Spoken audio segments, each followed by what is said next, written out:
there's a couple going on kind of behind me.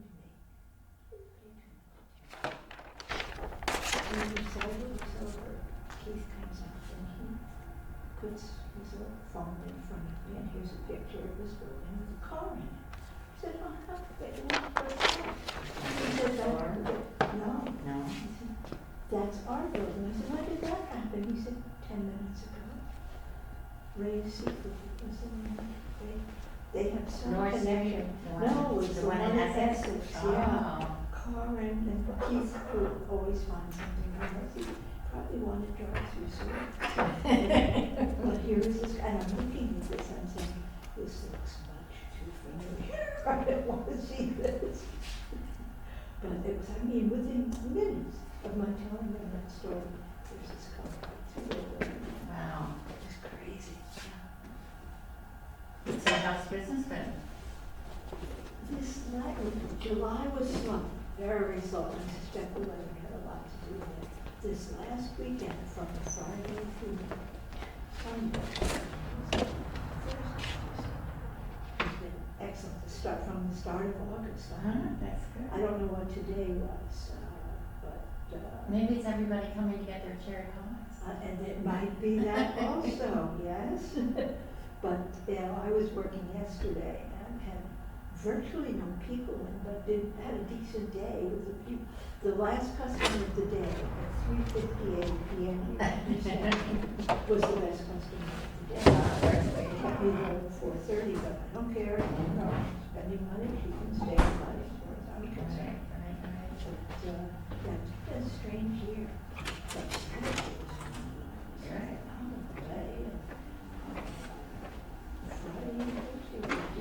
Are you open on Sunday? We are open 7 days a week and before. I usually work on Sunday. I'm not working this Sunday yet. I don't know what to do with the Sunday that I It's just been a story of my life. The mall, store, this store. It's about the only day that I can reasonably guarantee that I'm free. And we just got married. We have a date for a travel at St. John Vianney this year, which got canceled last year. So whenever I transit over the district, I think It got canceled by.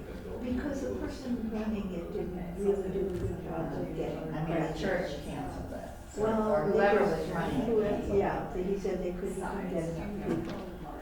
We have to make an effort to get people. In his defense, his wife is not well. We shouldn't have been running. basically the two main Dick arteries was taking of over. Burlington named after the community he said he got to. I get some of our people from the store. There's Oh, that's a Friday. I haven't used that for Friday. It's a Saturday. Saturday. That's November 2nd. Oh, I thought you said November 1st. Saturday. That was every Saturday in November. Okay. I don't know.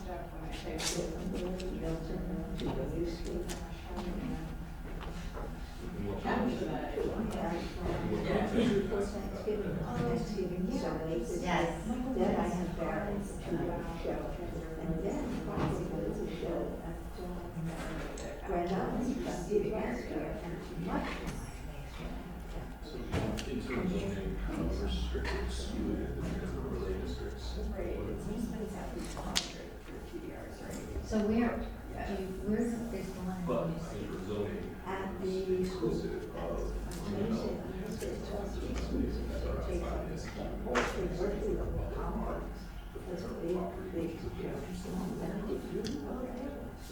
so those could be either receiving or sending. Great.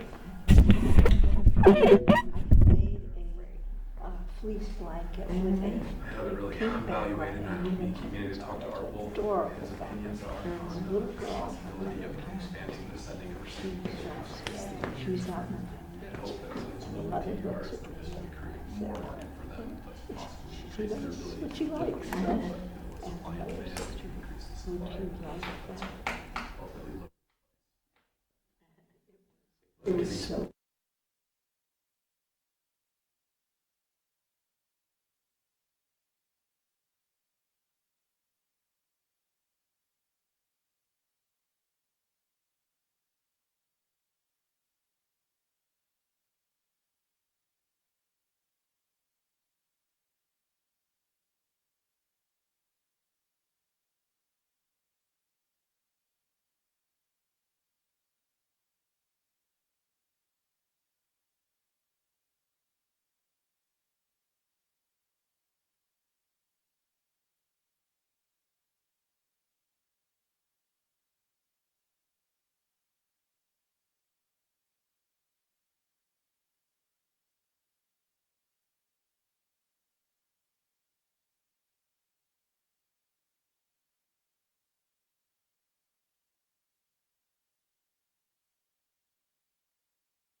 Let me have a chat.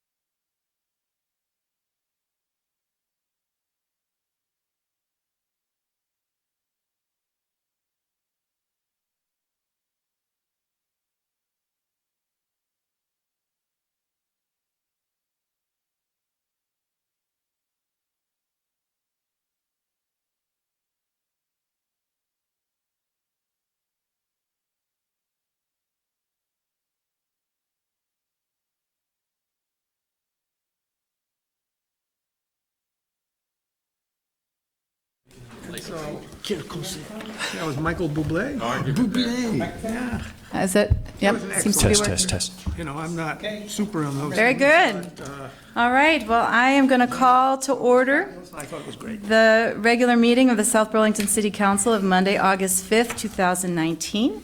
And we're going to start with the Pledge of Allegiance. And since Kevin is in rare form, we're going to ask him to lead us. Rare? I pledge allegiance to the flag of the United States of America and to the republic for which it stands, one nation, under God, indivisible, with liberty and justice for all. That's because we work you so hard, Kevin. We're glad you got a good vacation. There you go. All right. And now you will lead us on instructions on exiting the building in case of an emergency, please. Yes, in case of an emergency tonight, please leave by one of these two side doors and proceed out through the parking lot and around the building to the south and gather in the parking lot to the south beyond the building that direction. If these doors are somehow blocked, please go out in the main lobby and out the way you came in and proceed to the same location at the next building. Tom Hubbard and I will be responsible for making sure that the building is cleared, so please leave right away if we have an emergency. Very good, thank you. And number 3 on our agenda is the agenda review. Are there any additions, deletions, or changes in the order of the items on our agenda? All right, seeing none, we'll move on to item 4, comments and questions from the public not related to the agenda. And Sandy, would you come to the table and identify yourself for the record, please? And I put my comments in writing, so pass them out.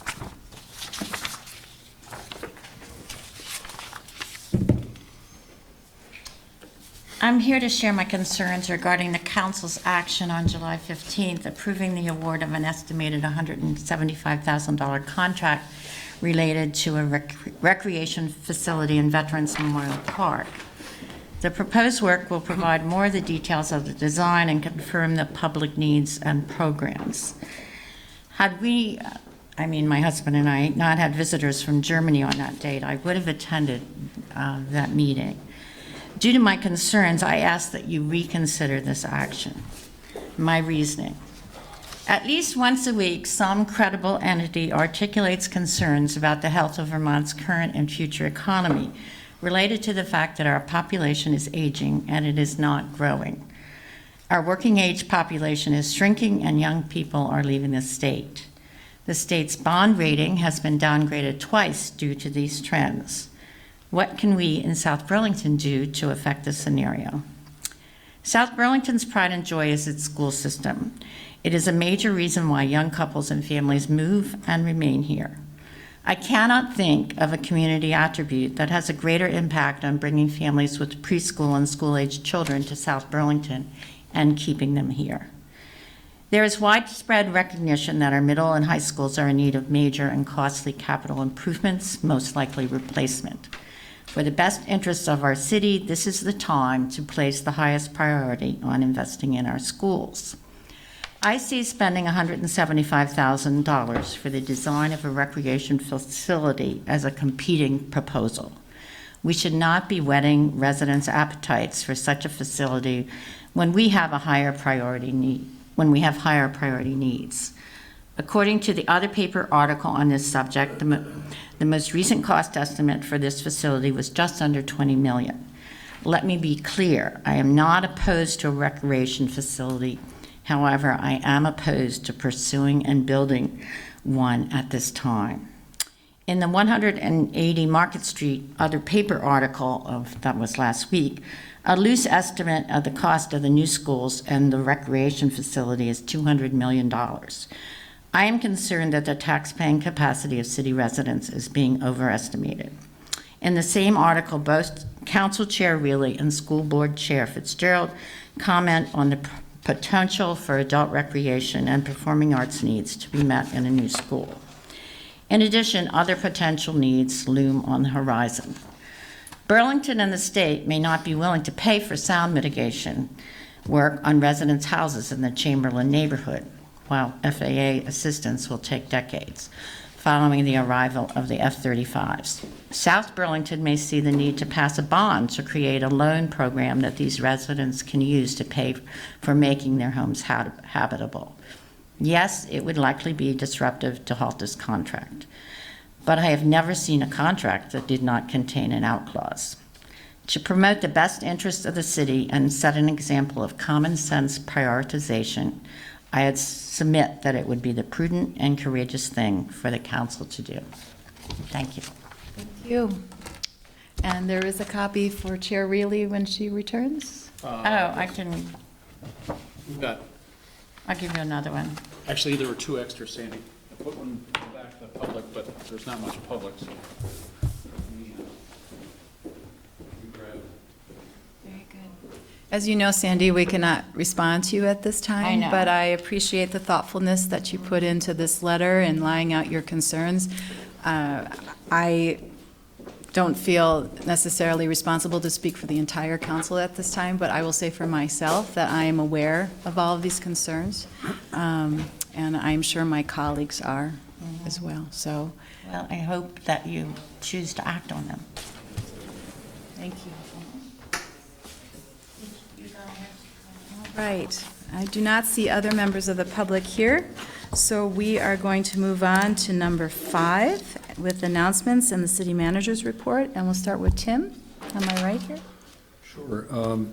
So I was gone a couple weekends this month, but I was able to attend the Pension Advisory Board meeting, and things were looking great until, well, today at 4 p.m. probably, but, you know, what goes up must come down, and it goes back up and comes down, so, you know, I mean, I don't know when this will stop, but that's the nature of the market. So we did have a TDR meeting last week on Tuesday, I believe, and that was from 7 to 8:30. They had a hard stop.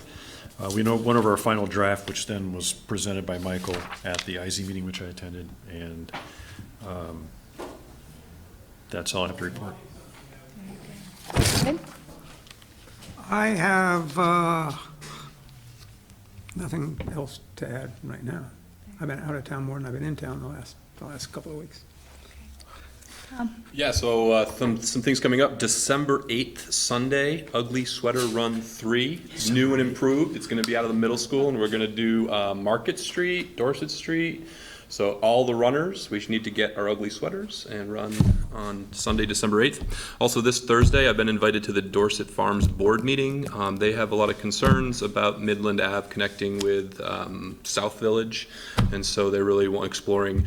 They're very sensible about it, and I share the same concerns. That's my favorite neighborhood to take the kids trick-or-treating, and if cars can connect to Spear Street, I'm thinking stop signs make a lot of sense, and they seem cheap and easy. So I've been talking with a few residents, and they're really hoping to make the case to the council for why we should look at lining the schedule of some of the safety measures, either as the road opens or as soon after as possible. But I'm sensitive to costs and doing things right the first time. But I'm hoping Tim will be there as well. He's invited, but if he's back from his event or not. But I'm sure we will hear more from Dorset Farms.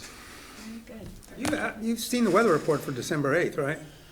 Yeah, it's supposed to be nice. It's going to be a beautiful day. What I saw was a major snowstorm, nor'easter that day. That'll make it more of a story. Sweaters Make it uglier. Yeah. More chili for all. Nothing like planning ahead. That's right. Don't rush it. That's right. Would more than the two of you be going? In other words, David, would you or Megan be going? Is this something I need to warn? For which? Ugly For sweater? Thursday night? For the meeting of the Dorset Farms, They sent an email only to Tim and I. If y'all would like to come, we can. That's this I've been this week? invited. I'm not here. okay, good. Then it won't be. All right. You'll report back on that, I would hope, right, at the next meeting. All right. Well, I just wanted to give my kudos to Tom for riding his bike to the meeting tonight. At our meeting on, it was Monday, right? Last Thursday, thank you. I don't know which day of the week it is. We were discussing the abolishment of minimum parking requirements in the city, and that led to some discussion with a neighborhood resident. And so I think that there will be more to follow on that. And I sent you all, at least my fellow counselors, a copy of the City Lab often has very informative articles on kind of things that have been tried out in cities and how they're working, where they're working or not working, and why. And so I sent an article out to my colleagues, and I'm sure we're going to be having more discussions on that. I also had a discussion with a neighbor of mine. He lives on White Street, and White Street is an alternative to Williston Road, which, as you know, is a very busy road, and White Street can get quite busy.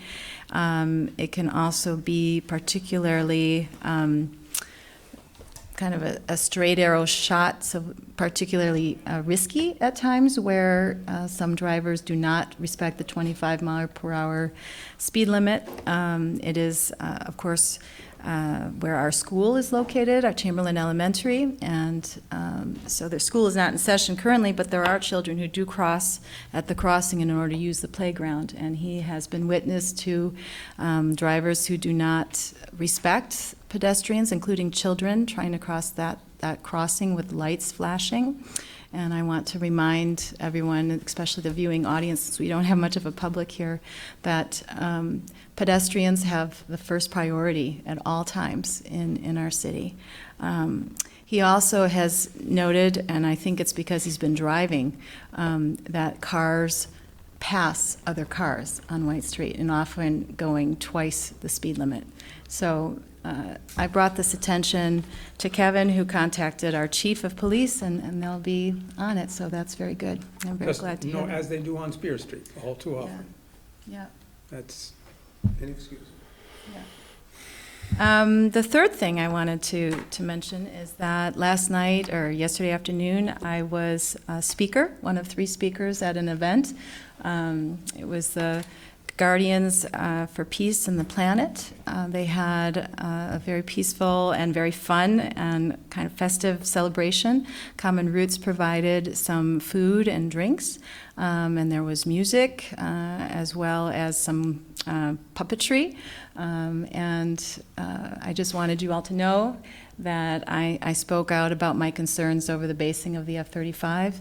I spoke as a single counselor, and you can, of course, ask me for a copy of my comments. They're available on my Facebook page as well. And it was a really nice event where people came not only from our neighborhood and our city, but from all around. I think there were people as far as Heinsberg and Shelburne who were there. And as you might know, there are at least 7 associations and organizations that are now working on this effort ever since the F-35's prominent role in our nuclear strategy has really come to the surface. So I will continue my work on that. And that is all I have to report. Kevin. Thanks, Megan. We had another great Sobu night out. Council was busy that night with your joint meeting with the Planning Commission, but I'm here to report that it was another fabulous evening, great band. Thanks a lot. Lots of people. Hey, you set your own dates there. And sorry we all missed it. Another one this Thursday, so every Thursday night, so please go out to Veterans Park and have a great time. Justin will be in a little while, talk about Market Street. We've got some good news on paving there that I'll let him talk about. Also, Tom and I met with David Young, but we'll bring that up under item 7 on the agenda, city and school collaboration.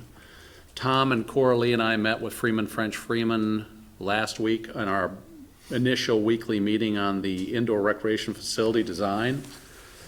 I went to a meeting last week with a community health investment program where they get all their recipients of their grants together. This is the University of Vermont Medical Center's, more or less the foundation. It's the way they invest money that is excess income.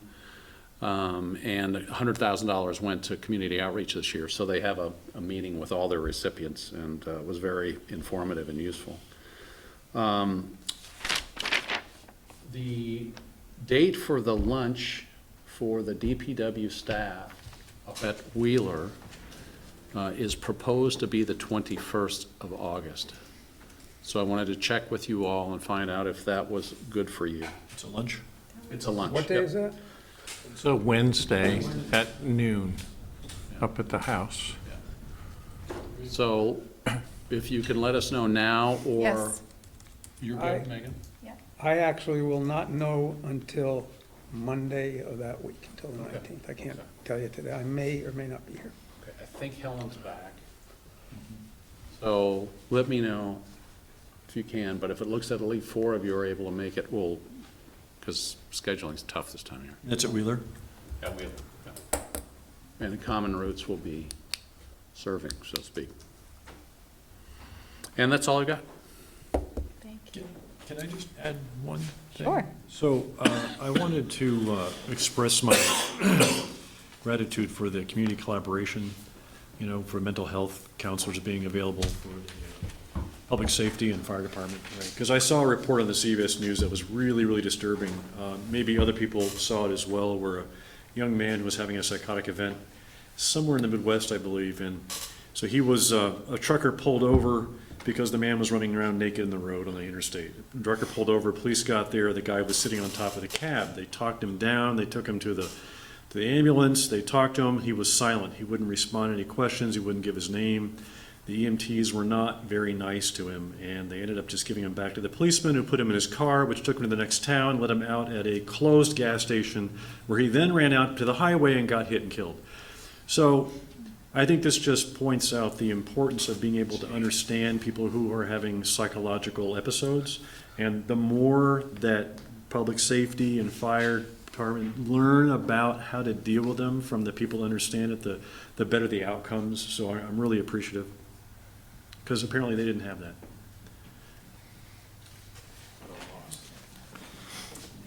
Yes, and we, of course, we're all the unfortunate recipients of bad news over the weekend in El Paso, Texas, and in Dayton, Ohio as well. So, yes, let us extend our thoughts to lots of people who are really having a hard time. And there's lots to be done in this country, I have to say. That's why we're here. So let's get done what we can in our little corner. Without any other comments, we'll move on to item. Can I ask who our guest recorder is tonight? I think it's ABC News, but My name is Mike Hoey, a reporter from Local 22 and 44. Oh, okay, thank you. so item number 6 is our consent agenda. We're going to be looking at our disbursements. We're going to be looking at accepting irrevocable offers of dedication for Willowbrook Lane and of easements and rights of way for sanitary sewer pump station and associated infrastructure. We're going to also look at the acceptance of Commerce Square Shopping Center stormwater permits under the city's MS4 permit. I have a question with regard to that. I have a question on the warrants too, just one little tiny one. Very good. But And then an agreement to reconstruct Stonehenge drainage swale, an award of construction contract, of the construction contract for the Kennedy Drive Stormwater Ponds 5 and 6, and finally, to approve an update to the planning and zoning fee schedule. So we can either have a motion in a second or start with discussions if there are big obstacles. quick discussion. So I move that we approve the consent agenda. Second.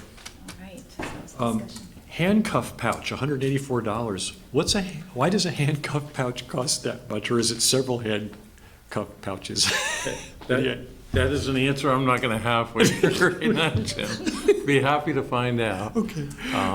So, yep. And then there was $1,300 for T-shirts, but it doesn't say who it was for, like if it was for the rec department or something Yeah. like that. It's probably the camp shirts, but Okay. I'll check into that. And then San Remo light replaced, did they replace the whole, what did they replace? So that was part of the energy efficiency Oh, for the whole, project. Yep. okay, Yep. okay, got it. Thank you. Correct, Justin? Yep. That makes sense. About the right price too, so. All right.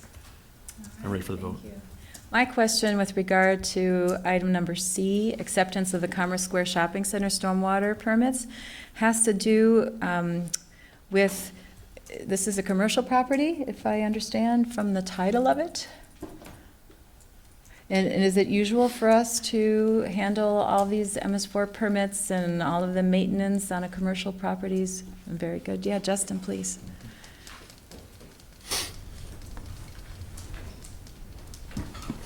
Good evening, Justin Rabideau, Director of Public Works. You probably won't recall, but in October 2016 or 17, the council approved updated rules within our stormwater world that were as a result of state policies. Essentially, the state kicked the can and empowered municipalities to provide umbrella coverage for properties regardless of the nature of their use, which is different than us, for example, completing a stormwater project in a residential neighborhood and that infrastructure being conveyed to the city. In this case, we're providing them with permit coverage under our MS4 permit, which is the kind of the master EPA level stormwater permit.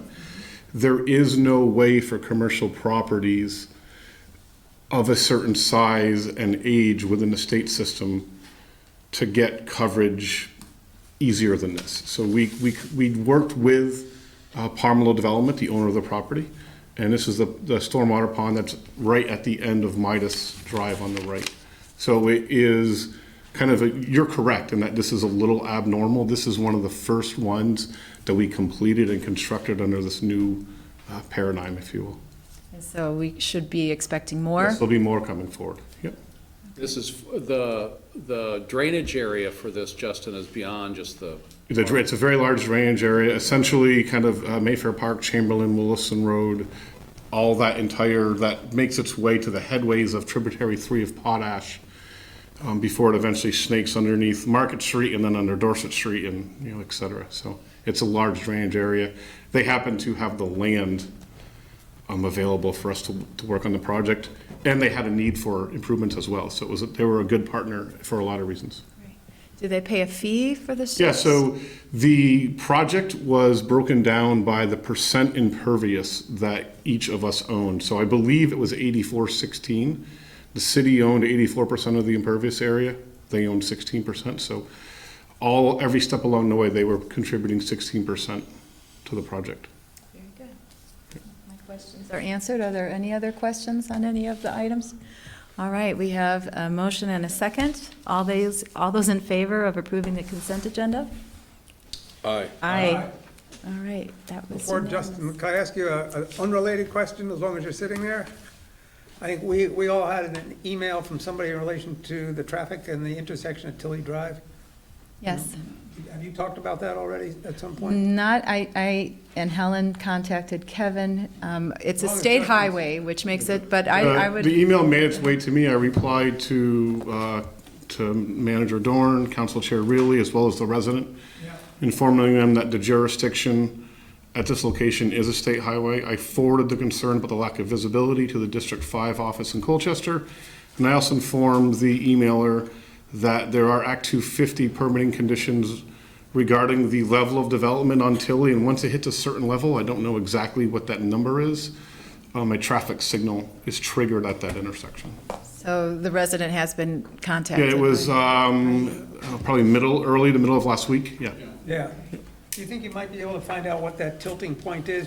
I actually thought of that the other day when Paul and I will do some research on that. when I went through there. It was for cars waiting to turn left into Tilly Drive with traffic coming the other way. I'll bet I was in a line of 15 cars without exaggeration, with a steady stream of traffic coming the other way, and thought, at some point, we need a light here. Justin, what's the status of this CCRPC, the broader study, and Paul's here too, the broader study on Tilly Drive? It's somewhere between 95 and 99% complete. And that looks at additional transportation connections and options such as 12B, Swift Street extension up to 116, connecting Tilly to community, changes to Old Farm Road, as well as the O'Brien Farm Development. So it was a much broader, kind of more of a macro than should we put a signal here, but yeah, that's nearing completion. So it would be the state that might be able to come and mow that sight line where the vegetation is too Yes, high? they do mow it. They do? I don't know what frequency. Clearly, in this case, not frequently enough. Yeah, right. Yeah, because I am currently now like e-bike commuting, and I take Tilly Drive, so I see the traffic there, and I'm in it, because I go down it and I come back out at like 5:30. It's not that bad at 5:30, but I'm sure it's worse at other times, so I share the concern. We'll follow up on the permit condition though, and send Thanks. it back to the manager. And can you keep that resident Kathy in the loop? Certainly. Yeah, great. Thank you very much. Thanks. All right, item number 7 is city and school collaboration, and I don't know, are you going to lead us in this discussion? Yeah, for this, at a prior meeting that Tom attended, there was discussion about how we wanted to update the public and the council about what we've been doing in discussing common issues, mutual interest with the school. Tom, you want to just highlight what those issues were? Sure. And then Tom and I also met with David Young. I want to talk about that. Yeah, so a week ago Friday, we had our monthly city school meeting, and Helen and I and David Young and Elizabeth Fitzgerald attended, and we had a good conversation. A couple of the things that we talked about was sending each other's agenda to the board members and to the council. So we've done that. We've made sure that David's received it, and I think we're going to be adding all the specific school board members' emails to our listing that goes out on Friday so that they have the agenda. They just want the agenda. They don't want the whole packet that you all receive, which has an enormous amount of info in it. And one of the additional things they felt would be helpful is if there were any significant items that were going to be discussed under city-school collaboration, the way it's listed tonight, that there be bullet points, and they would do the same. If there was any specific agenda item under general school city collaboration, that we'd each list it and kind of trigger whether or not someone should attend. Justin happened to be in the building that day, and he came. I asked if he would come in and give an update on Market Street reconstruction with school opening up, and we'll save that for Justin's participation because there's some good news there. We talked a little bit about master planning and visioning, and that whenever the city or the school moves a project forward, that we look at synergies that would be reasonably compatible, with each other, and just talked in very general terms about that. And then we kind of defined our next meeting as Friday, August 23rd, where the group will meet again for the next time. And Kevin, I don't know if you wanted to follow that up with our discussion with David last Friday. Tom and I met with David This on is August 2nd that you're talking about. Yes, yep. August 1st. That was our meeting, August 1st on Thursday. That's okay, August 2nd. To discuss, as Tom said, the master planning and visioning project that they're engaged in, and where there might be some synergies between the city's interest and the school's interest, principally around performing arts and recreation athletic facilities. So we had a really good conversation about that, talked about a lot of different options. And David briefed us in a little bit about what their thinking was around recreational facilities generally for the school, and how additional facilities might be completed for the city. Are they looking to start a swim team? That issue came up, it actually dominated the discussion. Really? And the need for an indoor pool. It was, I don't know that we talked about anything Tom's else. name came up with it. Yeah. It kind of went together. Or did you? I'm being sarcastic. No, I'm being sarcastic. I was gonna I'm sorry, Tom. I couldn't resist. to bat for the outdoor pool. But, all right. That was bad. I shouldn't do that. But was anyway, we did talk about a lot of different components of it, and it was a very good conversation. We've agreed to follow on to try to get a meeting together with the folks that have been working on the Performing Arts Center, and to continue to put David in touch with with our architects and the consultant working with our architects around a program. So our consultant is familiar with what they're planning to do. So it was a real good meeting, and probably an hour and a half, and we've got 2 follow-up meetings from that. So. What is the kind of outcome that's hoped for in David's discussions with his designers? Is this something that could somehow be envisioned as a city school facility of sorts? I mean, We want to explore the opportunities for both of those aspects of their plans.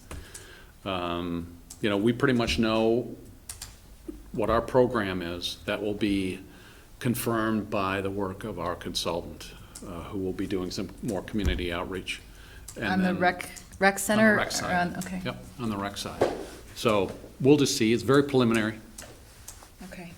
but we do have a very knowledgeable consultant we're working with us on program issues and public outreach. All right. Anything else? No, that's it. No. All right. All right. Very good. We will continue to, I hope, have those discussions. I think they're really important to get back. It gets back to what Sandy Dooley brought up. I think it's something the community wants us to do pretty strongly. Number 8, update on Market Street reconstruction and also on the 180 Market Street Community Center project. Justin and Alana. Hello, is there an order you would like this in terms of what project first? I don't know. All right. Which one's dessert? I don't know. So we'll go with the one that's underway, the Market Street reconstruction project. As Tom alluded to, the school was very happy to hear that next week, the week of August 12th, we will be putting down the base coat of pavement as part of the Market Street project from Dorset Street through the school intersection to where the road's currently closed off. That will give the road through its entirety a nice travelable surface. Particularly, we didn't want the return of school to have to deal with the conditions as they've been. And then essentially, once that is done, we start working kind of behind the curb and generally out of the way. Again, key phrase being generally out of the way, as we're doing silva cells for tree planting, street lights, utilities behind the curb itself, the sidewalk, the rec paths, A lot of that work, while still will requiring us kind of moving up and down the street, bringing materials, but we're no longer just in the middle of the road with a pile of gravel 10 feet high that folks are kind of navigating around. So in terms of ease of access from the quality and the condition of the ride, and the level of friction that will be felt from the commuting and the Marcotte public, things will be greatly improved. I think they told us I'm going to get the date wrong, but the 23rd is maybe when there's in service, and then that last week in August, they're back in school, full-fledged. So all of the items I just described in terms of occurring behind the curb, there's kind of occurring in a linear nature throughout the project as subcontractors kind of come and go. All of it leading up to the final task in late October, early November of completing the project. And the last thing that we will be doing is putting on the top coat of asphalt and pavement markings. If you've been by there recently, you've noticed landscaping starting to take shape, particularly in the middle of the project. And the stormwater pond really looks gorgeous and is coming along really nicely from a landscaping perspective. We're almost fully buttoned up on the east end of the project in terms of work outside, which worked out great because I believe those 12 new apartments started occupancy on August 1st.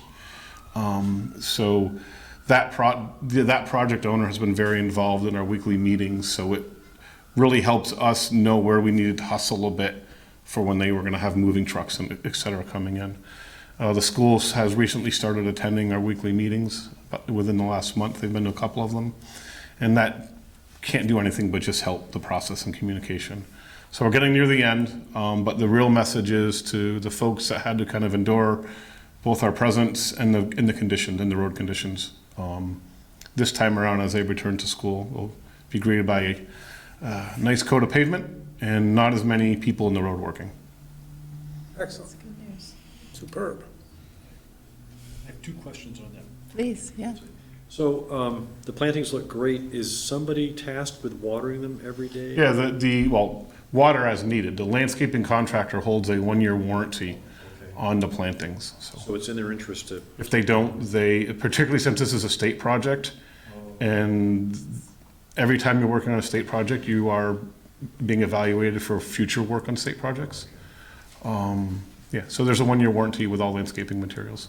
Is it really great, like... Generally 5 to 8% of the landscaping is going to fail, regardless of anyone's best intentions, and those will be replaced at no cost. But yeah, it is their responsibility. And so when parents are driving into Central, Dorset Street will be paved. When they want to turn left onto the driveway that gets to the school, what surface will they have then?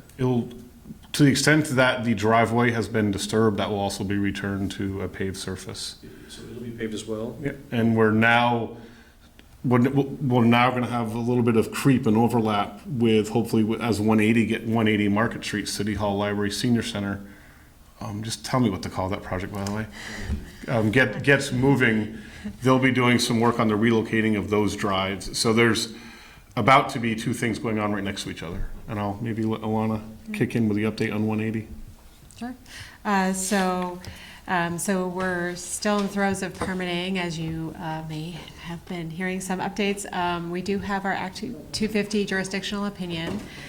We have 2 decisions from the DRB, a miscellaneous permit, which is related to setbacks and doorway openings and some of the frontage glazing.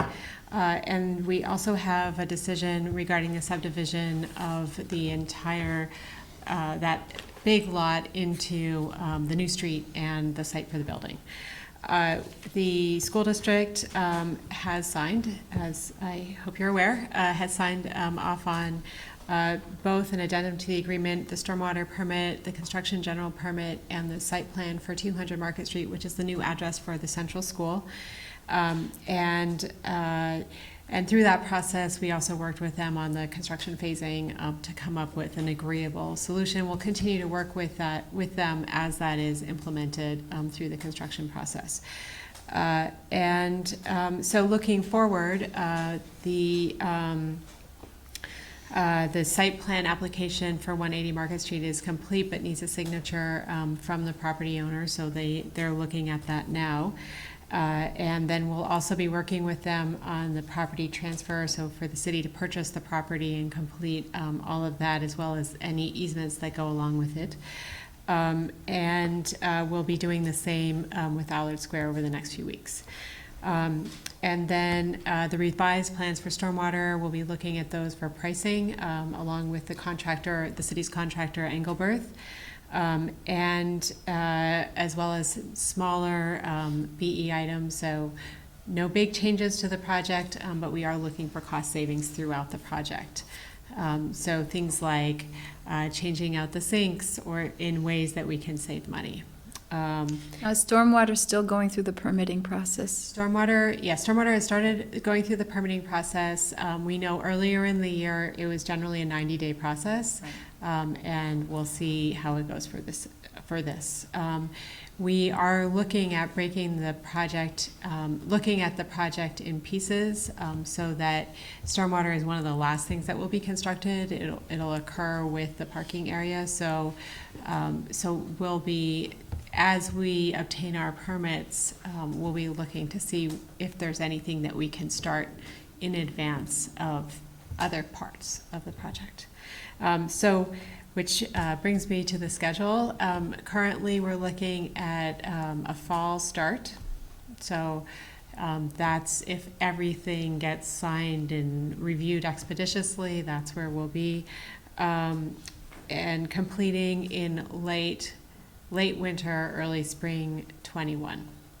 And lastly but not least, we are going to be presenting to the Allard Square residents next Monday, so August 12th. Yeah. From the outreach standpoint, we met with Allard's business side today. We're going to go meet with their residents next week, and we've agreed to, throughout the project, meet with them monthly. They have a lot of organized activities, and probably me just go in there and just chat, answer any questions they may have. Update. Yeah. And we've been meeting with Allard fairly regularly for 6 months. Yeah, a while. A long time. So that's where we are. So if you have any questions, happy to answer them. I have a question about cost generally. So the Allard's, not the Allard Square, but the addendum with a new road. How do you feel about the original cost estimates, and are we going to be well within those, or are we looking to go over? What is general thoughts on that? Yeah. So generally, while we won't know all the costs until we're done with the project, I would expect them to be higher because the stormwater is we're in a much more expensive option for stormwater infrastructure. So, over the next month or so, we'll be getting new pricing, and once we do have pricing, we'll come to you with options. Million over, 2 million, or are we $5 million over? No. Just million-ish. I'm I not think sure. it's, I don't want to put a number on it. more, right? I'm not sure. Okay. I don't want to put a number on it, but we'll be working in order to contain that. But in terms of order of magnitude, it's not 2 to 5 million. Definitely not. Thanks. I have a question. Is there a problem with Allard Square? Are they in court? Has there been some sort of a court case concerning that?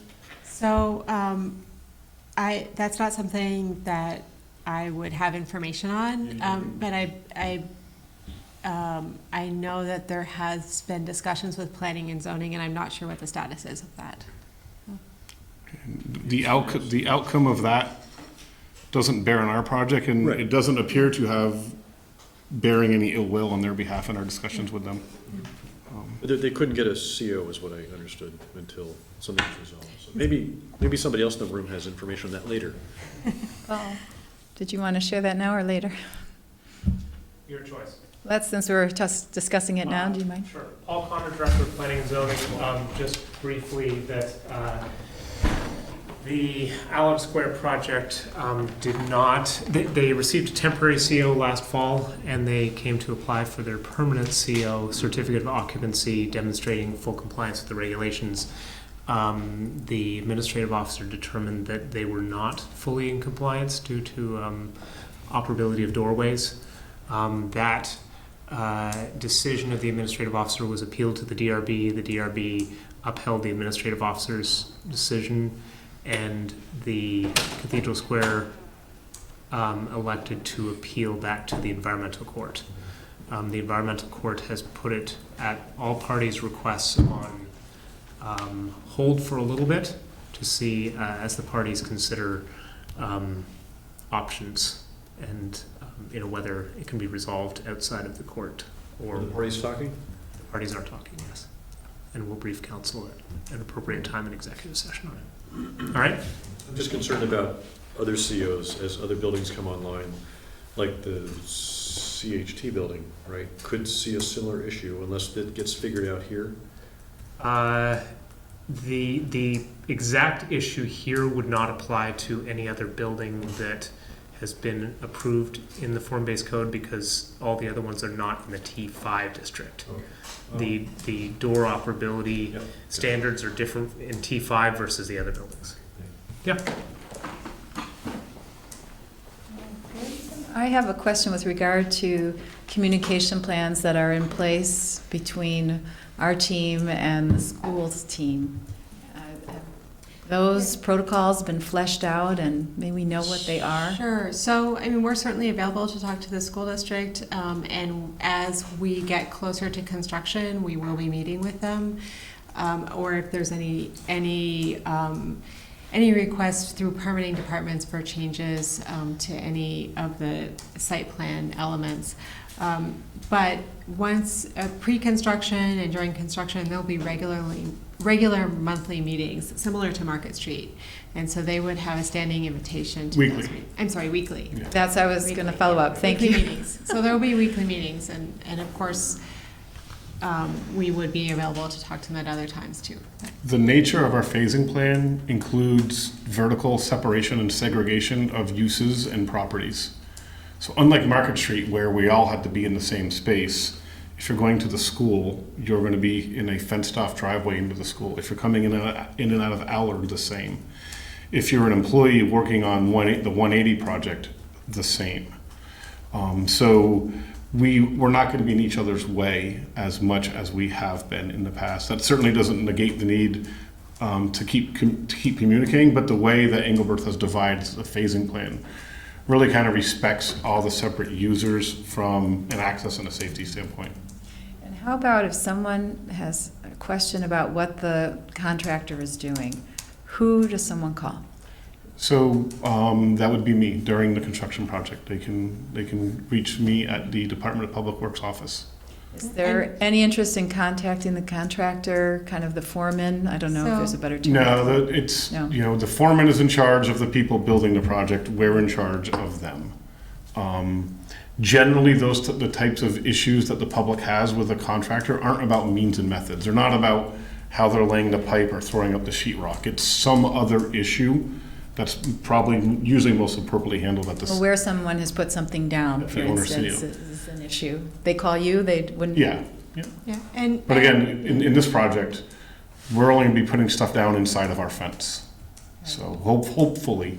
And trucks coming back and forth during times of day, those kinds of issues go to you? Yep. And do you report out to specific people? So they have a superintendent who's on site every hour of the project. They have a variety of assistant superintendents, engineers, and safety officers who also come and go. But those people all report up to a project manager who probably at any given time has 2 or 3 of these projects active throughout the Northeast. So that project manager is usually on site for a day a week. Depending upon what the concern is, that's who I reach out to. If it's something, if I'm calling the home office of our contractor, then something's really gone wrong. And that type of stuff doesn't happen often. And we'll also have weekly look-aheads. So if there's things coming up that the public should be aware of, we can publicize those types of things. In the same way we've been doing with Market Street, but this one will be probably a lot more boring because it's like installing vertical drain pipes within the building there. But will you be getting that also either to our superintendent of schools or to the principal of that school? Yeah, it's the Is there some kind of chain of- same distribution list that we've been doing with Market Street.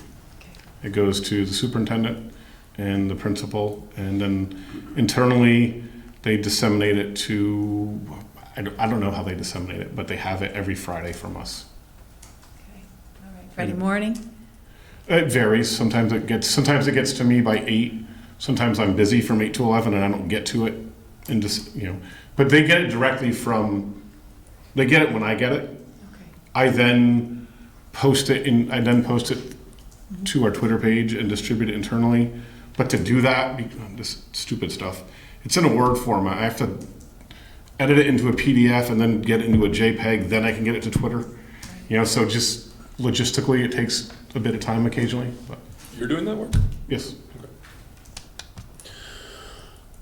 I haven't seen these. Are they pretty clearly worded? Yes. Yeah, they're usually posted on Facebook. So it's kind of broken down by, there's like 3 projects. There's the east end of the project, the middle, and the west end. And we tell folks within each area what's occurring over the following week, and issue advisories as needed within that. For example, we're doing vibratory rolling. It's going to be kind of intrusive on your day-to-day operations of your business. So we actually worked with 2 Market Street while we were in front of their house, and we were able to, in front of their business. They actually had some of their staff work from home for a day or 2. So they weren't sitting in front of a shaking computer. If you ever had that pleasure, you know what that does to you. So, small example of how we proactively kind of went and knocked on businesses' doors to say, hey, it's about to get pretty rough in here.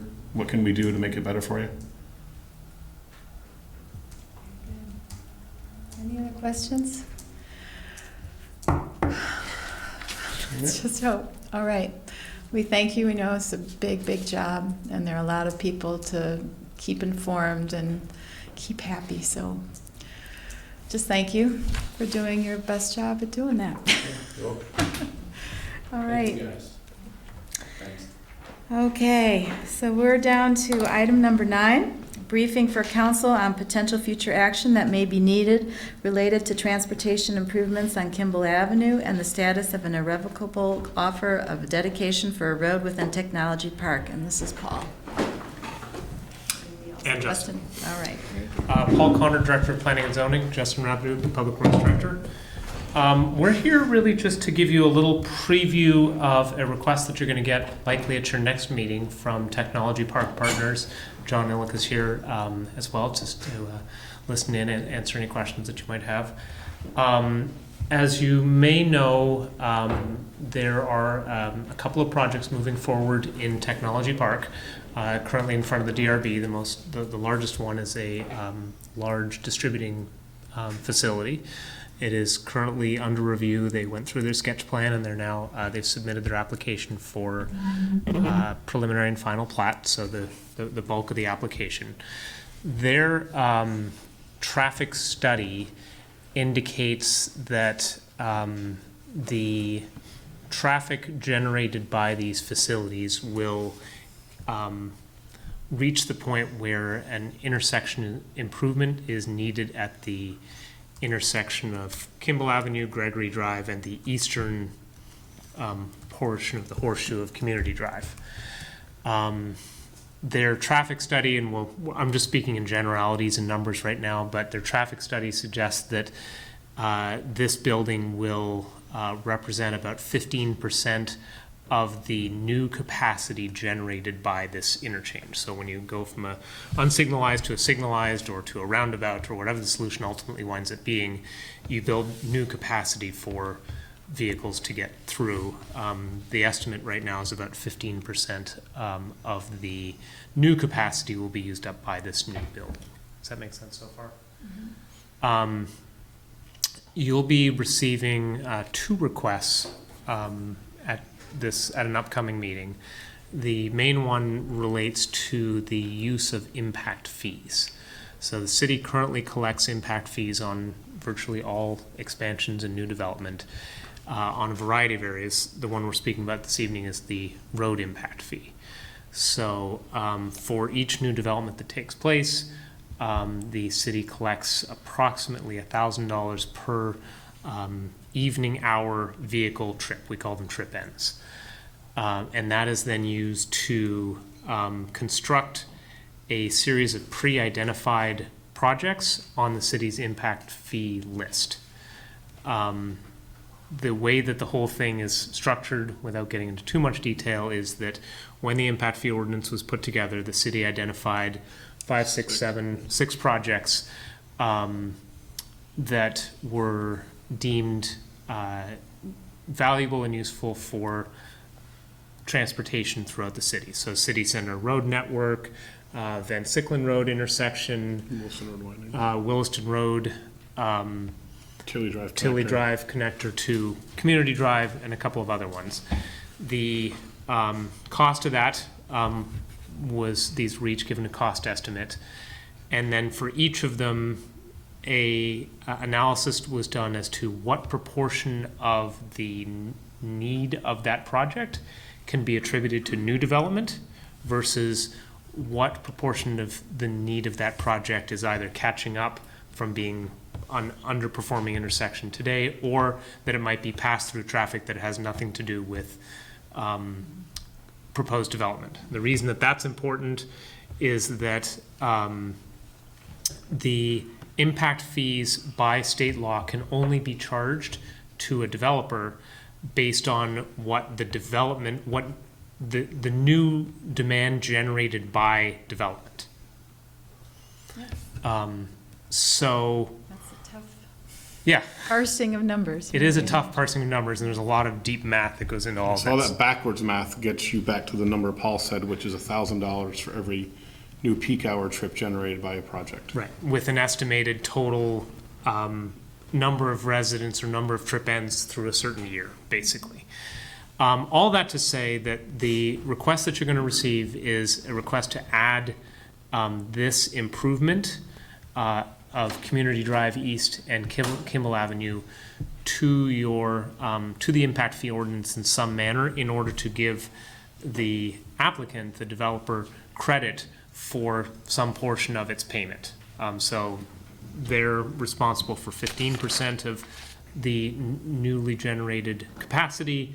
They'd be interested in the city participating in some portion above that through credits to the impact fee ordinance. So we can currently issue credits for anything that's on the list. So when Trader Joe's and Pier 1 came in, there were some improvements made to that intersection, pedestrian signal, the culvert, and a lengthening of the left turn lane.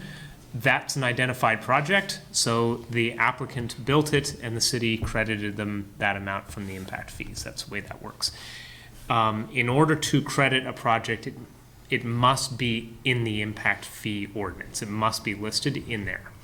So you're going to have a few different options in front of you when the request comes. One would be to choose not to add it to the list, and so not to participate. One would be to add it to the list entirely, which would bring more projects in the list and therefore increase everybody's payment requirement, because there's now one more project on the list, and so therefore more dollars per trip end. Or to swap it out for another project on. And we'll go into more detail on that when it gets to it, but we wanted to sort of preview the subject to you. What else do we want to cover here? Not to steal Mr. Illick's thunder, but one of the projects is the Tilly Drive connector. If the Tilly Drive connector, if that gate were open, so to speak, it would uncertainly, it would most certainly add the need or create the need for improved traffic control at the intersection we're talking about. Right. Earlier, you're talking about, or at this one on Kimball. Community East, Kimball, and Gregory, the subject intersection of the proposed project in front of the DRB. By the Tilly connector, is that from the medical buildings to the Community technology Drive. park? Yep. Yeah, Okay. it's where the So Lou's where the Crossing- bike, Basically a road parallel to that. Yeah. So there could be, and again, there's a lot of state statute and a lot of legal aspects of impact fees in Vermont, there could be the possible nexus made that this is kind of an extension of the Tilly connector, therefore already covered within our impact fee ordinance. So as Paul's listing out options, and we're not value judging any options at this point, but that's just another possible other option that might be on the plate for consideration. And then lastly, the improvements to this intersection are contemplated in the comprehensive plan. It's a subset of all the projects on the comprehensive plan and in the capital improvement plan that then is on the impact fee list. So you'll have several options in front of you. It's really about how do we make the most effective use of the limited total dollars for construction is really what this comes down to. The other one, just very briefly, that you'll be seeing is a request to remove to eliminate a irrevocable offer of dedication from a small dead-end road that was previously approved in Technology Park. It was only to serve Technology Parks. That one's going to be pretty straightforward. It's no longer needed for the development proposal that they have. And doesn't the proposed project use that same piece of land? Right, it uses the two so parcels. kind of it renders this future offer kind of meaningless. I'm just curious, is the proposed building west or east of the Whale's Tails or dead on center or? Essentially, and John, feel free to correct me, but it is abutting the interstate to the Williston side of the Whale's Tails. So closer to Muddy Like Brook. the back left quadrant? Yes, closer to Muddy Brook, but the Muddy Brook takes a pretty dramatic eastern swing right at this spot. So in terms of distance from 800 feet, 1,000 feet to the nearest element, it's pretty far from Muddy Brook because it goes 800 to 1,000 feet? That's a very wild guess, but It certainly doesn't abut approximately it with any degree of proximity. So it's the first property, but it's a pretty substantial wetland complex in there that the applicant's proposing to not. And how far from the interstate, would you say? To the back of the parking. There's a no-build highway zone of 150 feet from the edge of the right-of-way to when any development can occur. So no development is within that because the LDRs don't allow that. North of that, it would be parking lot, then north of that is building. I say parking lot is sort of a loading area and then the building. Justin, how is So would the Whale's Tail Trail be obliterated by this development, or would it have to be rerouted to be in front of it? What was reviewed at sketch level was to have the trail essentially circumnavigate. So it would continue to exist from the Whale's Tails east towards Muddy Brook and then around. So it would go around the back side of it? As an informal trail. Okay, right, as an informal trail, right. Our intention would be to maintain the existing path that goes around Technology Park that we allow the public to use whenever. There are certain pieces of that based on this development have to get slightly relocated. We'll be creating some berms and landscape elements to help shield the building, and the path would sort of wend its way through and around that. So there'll be small bits and pieces of that path that will get relocated, but it will exist again. And the connector, the Tilly Drive connector, would that be in the current position where the Lou Brzee Bridge is? Is that it, right? It would be wherever environmental review allowed it to be. There's a wetland there. There's a wetland, yes. And those, do you know what class they are? Class 2. They're Class 2. Yeah. We met with the state out there about 3 years ago. They basically said to us, we're not going to permit a road in anticipation of meeting a development and congestion need. When that need arises, come back and talk to us, and then we'll be willing to discuss environmental impacts, but not until then. Are we thinking about a roundabout at Gregory and Kimball? We are looking at all the different options in that area. I beg you, Signalized. please. It's time for a roundabout in South Burlington, a real one. I beg you. It's under, it is under consideration. Do you have enough room to do that? That's one of the items being considered. Yeah, that's one of the significant parts. I'll get on my knees, please. And this is in the Transit Overlay District, is that right? It is, yeah. Okay. Yeah. And how does a potential project at that intersection dovetail with the proposal to replace the bridge? And so it's far enough away from our municipal border with Williston, which is where the Muddy Brook culvert failed.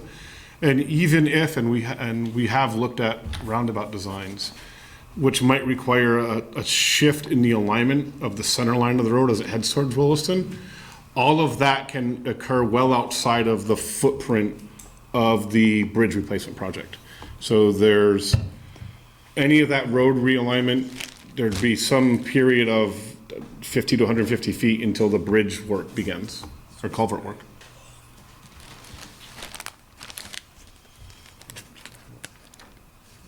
Roseanne, please. South Burlington resident. That intersection right now is very congested. The Kimball. Stop to help. But as more traffic, if this goes through there from, the medical offices, that will put more traffic on Kimball, with the O'Brien farm coming off of that too. That intersection is going to get really boxed up, but the intersection on Williston is going to be a nightmare because people are going to keep going on Gregory. If they're coming off Community Drive, they cross over Kimball, they'll go Gregory, and then they'll get to Williston Road.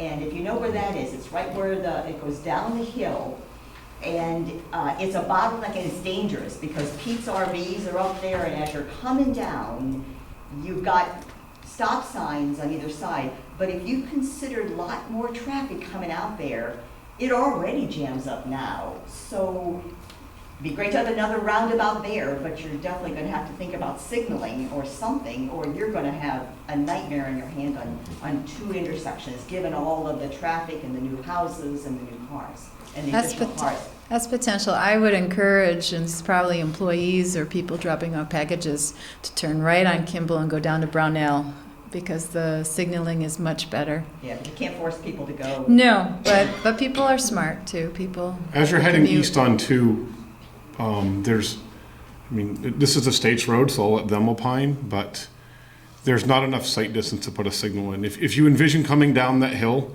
in the winter and all of a sudden you have a yellow then a red light, that's the reason there's not a signal there. It would not be safe at Gregory. And then just to update my number from before, just eyeballing it, at its nearest point, about 300 feet from the edge of the project to Muddy Brook, and then it goes up to about 1,100 or 1,200 feet because of the shape of Muddy Brook, distance away from the brook. Thank you. Roseanne, your points there are well taken. Those intersections on that downhill are never fun to go, especially to come out of. But you got to think about what you do and then the ramifications down the road. So it may be once in a while, I turn with the direction of traffic and then find a place to turn around. Yes. All right. More detail to come. This is kind of a primer. Okay. These are the wonky issues we deal with here. Thank you, guys. Using a word. All right, thank you. All right, our next agenda item is number 10. Update on community identity and engagement, including consensus app pilot project. And here we have Coralie Holm with us. Hello, everybody. Get to see a lot of the city staff tonight. Yeah. So just connecting, so bear with us, maybe.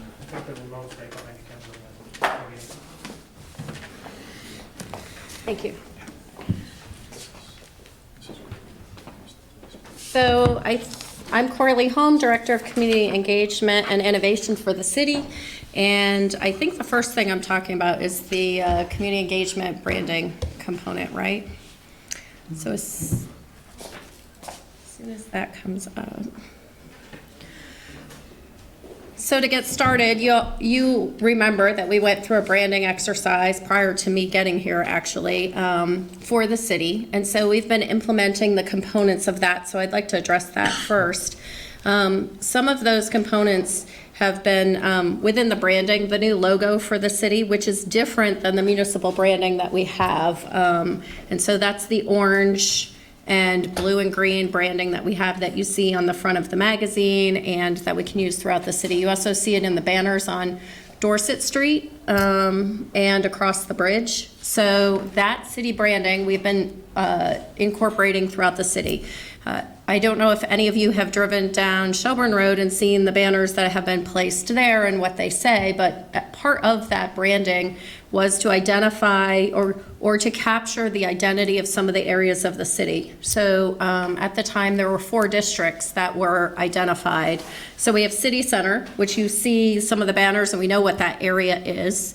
There's also the Lakeshore District, which is down the Shelburne Road corridor. So those banners are new, and that's a start at starting to identify that area.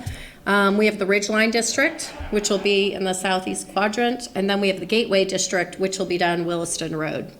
So that was how the city was divided up. So we're starting to do some branding and some I'd like to do some storytelling about each of those districts and the communities, the smaller communities, the developments that make up those districts. So that's the next phase of the branding and helping to pull identity together throughout the city. So I just wanted to give that oversight. I know that there's been some talk lately about our branding in the news.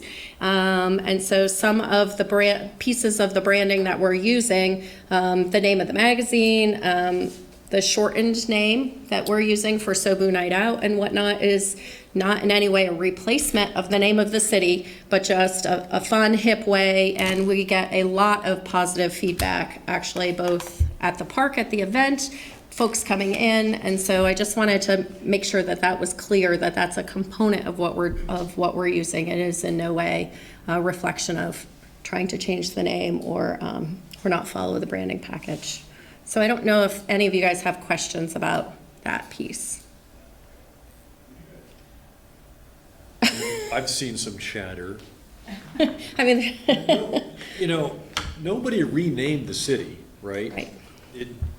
There was some work done and some catchphrase names were made to grab attention and have some fun. You know, I urge anybody in the city to call the city whatever name they please. If they want to say South Burlington, it's a lot of syllables. Sometimes it's too many syllables for me, but sometimes it's the right numbers, so Sobu comes in handy. Right. So, but, you know, it's nothing really worth arguing about. Agreed. But if you want to argue, go ahead and argue, because it's a free country, so. But, yeah, it's really interesting watching. But you know what? Hey, people are talking about it. People are talking. People, that's exactly what the whole branding thing was about, right? Correct.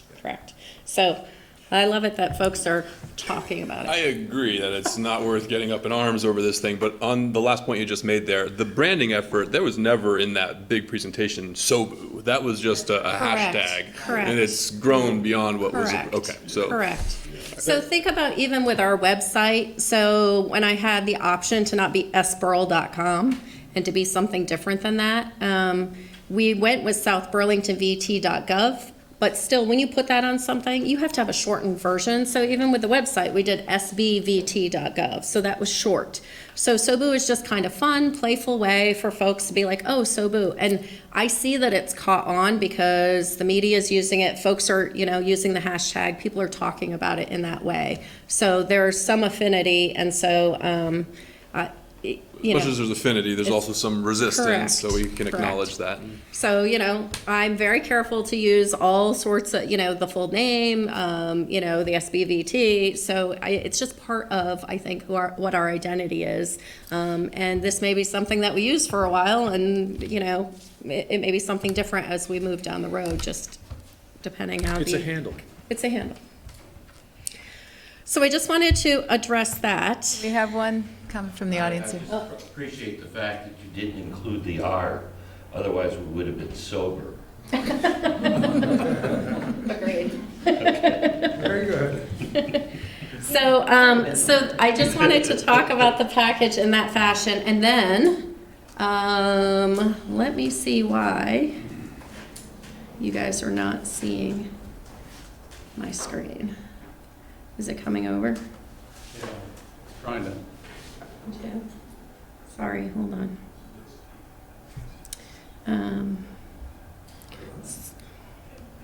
You can see all sorts of things on my display settings.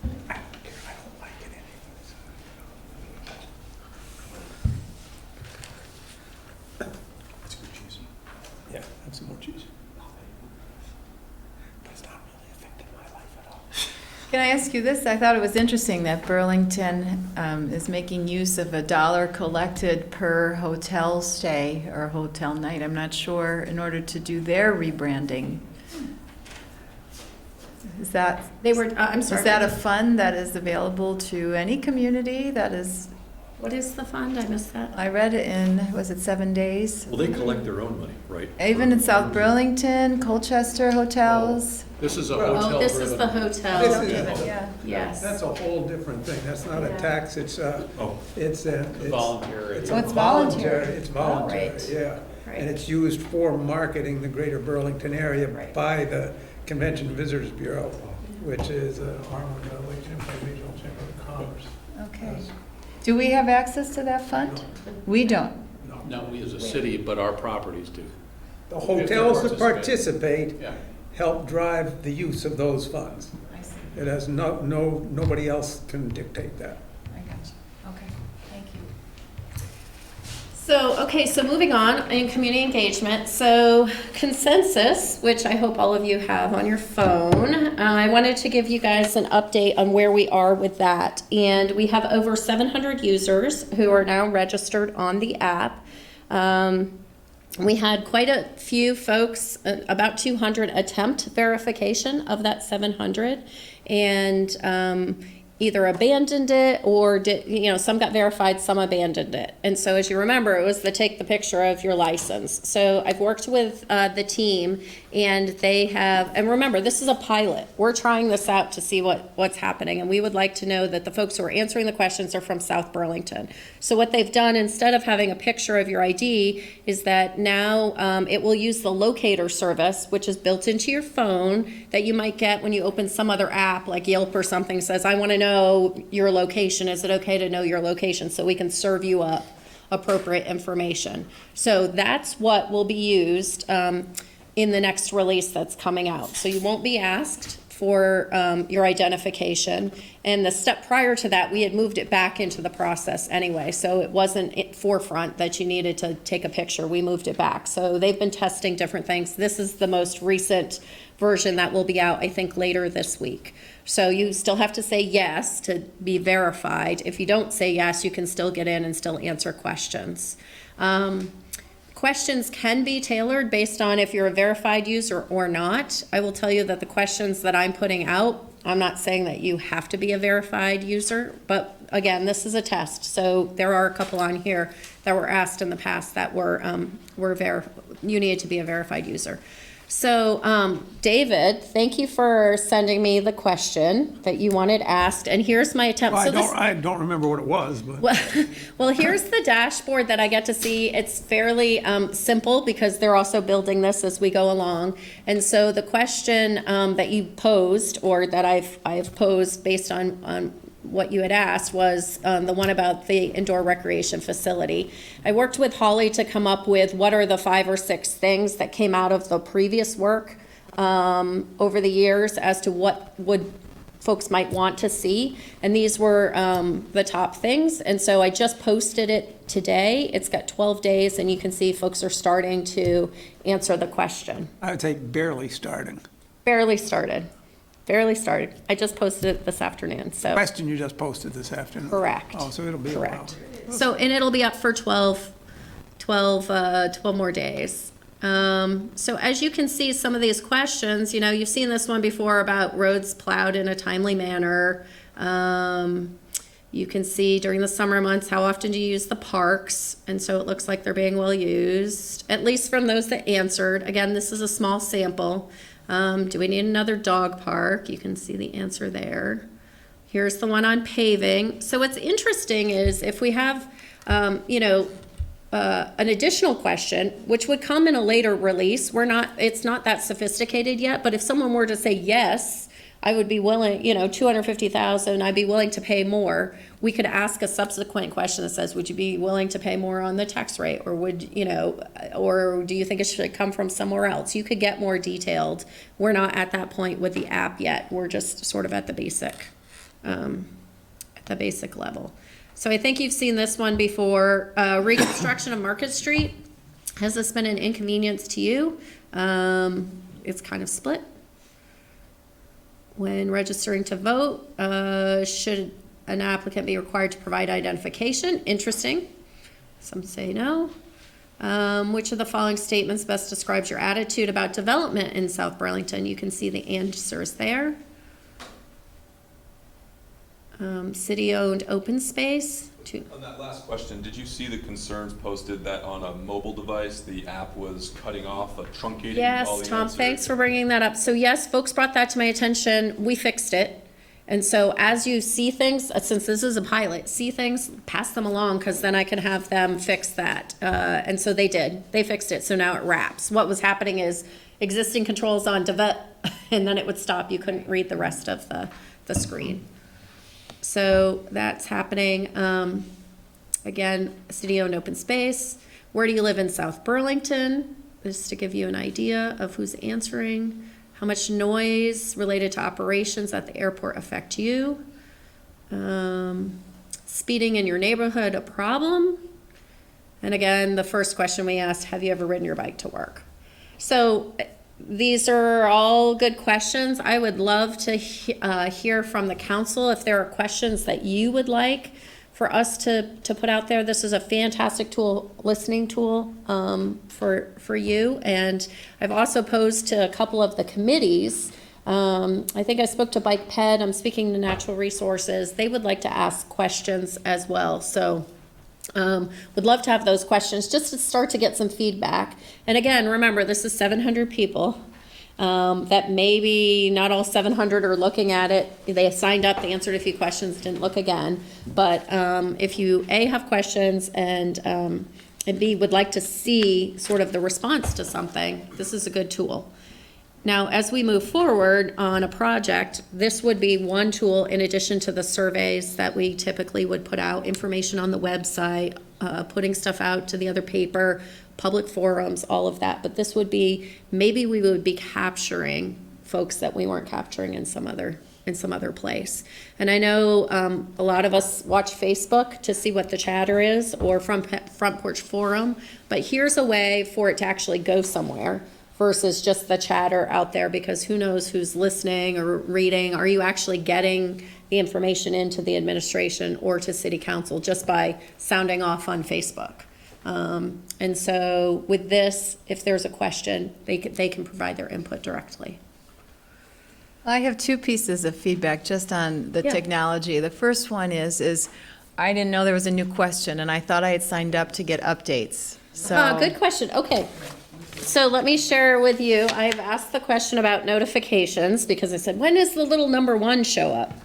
So they've been working on it, and there were some issues with a bug with the Android version, and I know this affects everybody unfortunately, but with the Android bug, it was causing Androids to install and crash, and sometimes you wouldn't get questions on the Android version, and there was something going on with Google and the blockchain. They've resolved that. So they were then able, and they've been working on notifications, they were then able to get the notifications working. So there's a new version that's coming out mid to the end of this week, and then you will be getting notifications. And again, it'll be that little number 1 that shows up. So I know there's a new question, but the new version isn't out there yet. Is it possible to, when you release a new question and you send out, you send out Front Porch Forum a lot, right? Is there a link that you can click that would then invoke the app on the phone at that time? So the only way that I can link, I can't link to the app. All I have is a link to the sb.consensus.ai or to our website, and I could say, new questions out today, go to your app. Sometimes those websites, when they detect it's coming from a mobile device, will say, would you like to switch over to the, or it might just direct you to the app. Yeah. That's. So so there isn't a URL, like if I'm posting on Front Porch Forum, there isn't a URL for the app that I can put in there. But maybe there's a web page on the city page that would then invoke the app when they click and go to that page. But that would require some help. Yep. But that's a good question for the future. Wednesday or Thursday, we're still working on time. Ask them that question and see if. Because several times if you go to some websites, it'll say, do you want to switch to the Agreed. app instead of using the website? Agreed, yep. And then a follow-up from the audience. Along the same lines of being notified when a new question comes out. So when I originally signed up, I don't know what I clicked on. My guess is I clicked on no notifications. But there's no setting where you go in and like change your mind. Agreed. So I would now like, because otherwise you have to keep looking at it. Is there a new one? Is there a new one? Then you get tired of looking. Yeah. So how can somebody who didn't sign up for notifications now get them? So let me ask that question, but my understanding is that notifications will now be turned on for everybody with this new version. So if you're not getting it, and by the end of the week, you may want to delete the app and re-download. So that would be my best suggestion as to how to do that. There is no settings feature yet. Yeah, there isn't one yet. Yeah. So the second question I had is, when I was answering the first questions, I believe they went through. But then when I went back to answer the second set of questions, some of the previous questions I had answered showed as pending. Gotcha. Does it show that now? It takes some time. It still shows as pending. It went through. Yeah. And then when I went back on with the second set of questions, it showed as pending. Okay. And as long as you wait and you try to confirm or whatever, Right. it doesn't. It didn't do it. I'll ask that question, what the reasoning is. I know when you first answer a question, sometimes it says pending because it has to hit the blockchain. And so sometimes there's a gap there, and they have told us that. That's something that will tighten up down the road, but right now that's sort of the way that it works. And I got pending, but then it resolved. But then it gave you pending again when you went back on. That's right, after it having resolved. The other thing is, sometimes we have kind of a gut reaction and like, oh, maybe it's not that one. Maybe it's more in this category, and you can't change your answer. We can I have the ability to have that setting, but I haven't turned that on. So, and as they build out more, those are things that if we think that's useful, that's good information for them to have for the next phase. I think it's useful. Yeah. So you can only vote once, but if you change your mind and the time frame isn't up, we'd like that as an option. I mean, test takers are supposed to go with their gut, so, sometimes second guessing isn't the best, but. Blockchain's supposed to allow that type of function too, I think. Correct. They told us initially. Correct. Yep. Yeah, Roseanne. I'm not going to prolong this, but I took them all, and they're all pending. I thought pending meant they were waiting for the question to terminate. So none of mine have taken, because there's pending on every single one. So I interpreted that it was still, the results weren't yet completed from everybody. Right. But if that's not what it means, then I'm going to ask the question when we see them this week, and I would say perhaps delete the app and download it again on Friday or this weekend and see and go through and answer and see if that works this time. Do you have an Android? I have an iPhone. You have an iPhone, so okay, that's. Yeah, but I know some of them have closed because. Agreed. And I'm back from May, so I can't. Right. I mean, I'll do it, but I mean, so all those have been lost. Have been I closed, guess. yeah. Would you like me to take a screenshot and send it to you so you can send it to the consensus people and have them see what it looks If like? you'd like to, Megan, that'd be Some are great. pending, some are, I don't know what it will do for them, but. Yeah, I mean, I'll give them the information, but if you want me to share, I can definitely do that. Yeah, this is a pilot program. This is all to help them work the bugs out. So anything like that, get it to us. Yeah. They're pretty responsive. They're pretty responsive. They're working on it on a daily basis. They have a pretty big team working on it. And so as much feedback as we can give them is going to be useful for whatever the next phase is, wherever they get to. So. I'm appreciative that their logo, which I thought was a spider web, which is cool, it's actually a box in a box.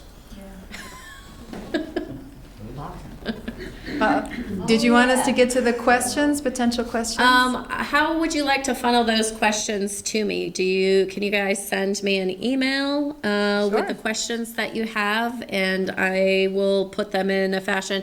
What has worked best, obviously, is having a fairly brief question, and then yes, no, or brief answers that get to something. And we're trying to be as neutral, obviously, as possible in the way that we ask the question.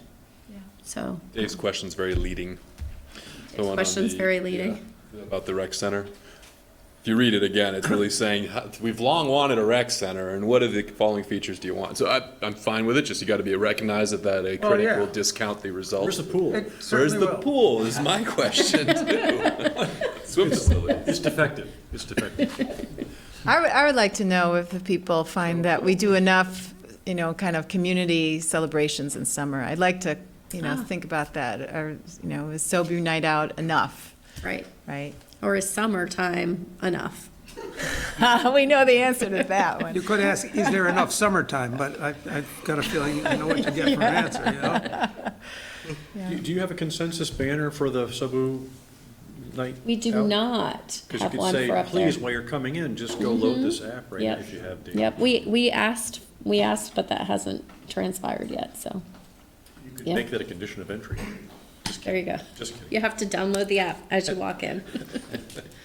The last question I had, just going back to the very beginning with regard to the quadrants, you said you were going to be rolling out.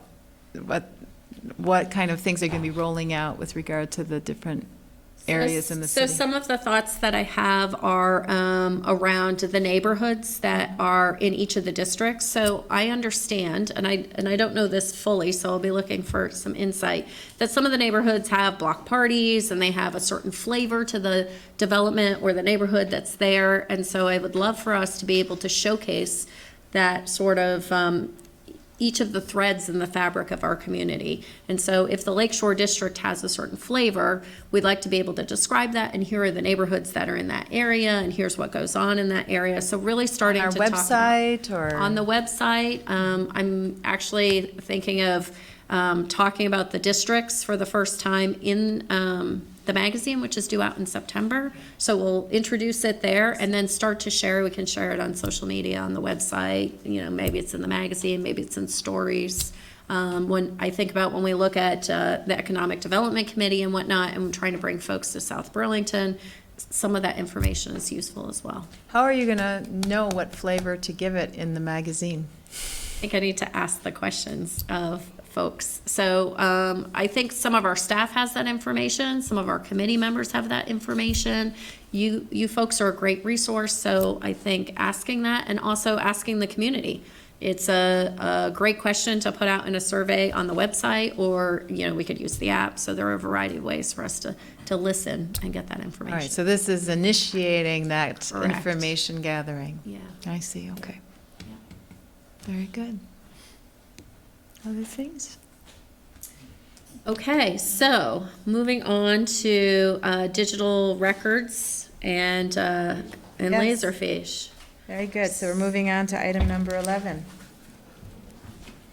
Okay. Take us away. So Clerk Base, was the place where we were keeping our meetings and agendas for the most part. So we have switched over to a company called Laserfish. Laserfish has a repository for documents. It also has business intelligence and business automation tools, including forms, which I'll talk about in a minute. So it's bigger than just ClerkBase was providing us a place to store our meetings and agendas. This is bigger than that, and we're going to utilize it throughout the city, not just for this function. But to start with, if you go to the same place you normally go to, say we want to look at the agenda for City Council, you come to the page, and there y'all are. Okay, so agendas and minutes. We've made a couple of improvements. So from a user standpoint, it became clear to me that sometimes you have to click too far to find something. So you had to get to ClerkBase, and then you had to find the agenda. There are some best practices out there, and here's one of them that I found, and I think is much better. So we have a little bit more information to add on here, but boom, you can look up immediately the current agenda, listen to it, watch it, see the minutes. When you click on, say, tonight's agenda, it will take you directly to the agenda, whereas previously in ClerkBase, you had to go to ClerkBase and search for it. So we have improved that process just in that functionality. Was that using Laserfish? That's using Laserfish. So when you go there, you're in Laserfish. You don't know that. and it doesn't say Laserfiche, but that's where you are. And everything can be interlinked, so you can still click on things and get to the specific place in the agenda that you want to get to. If you want to go back and search, you can do so. Here you are in Laserfiche. It says Laserfiche. I'm working on getting rid of where it says Laserfiche, and it'll just say City of South Burlington, so you still won't know that you're on Laserfiche, except for the Powered by Laserfiche at the bottom, which I can also remove.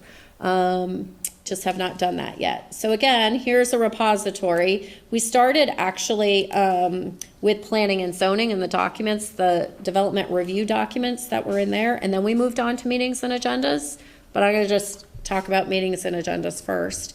So say you come here and you wanna see city meetings, we put these sort of hot links on here, and you can come in, you can see any of our committees, and they are all organized in the same fashion. So if we go to Bike Ped, you will see that you have agendas, oh, there's a typo, draft minutes and committee minutes. So we have been working with the staff liaisons to make sure that we're all have some consistency in how we're putting information out.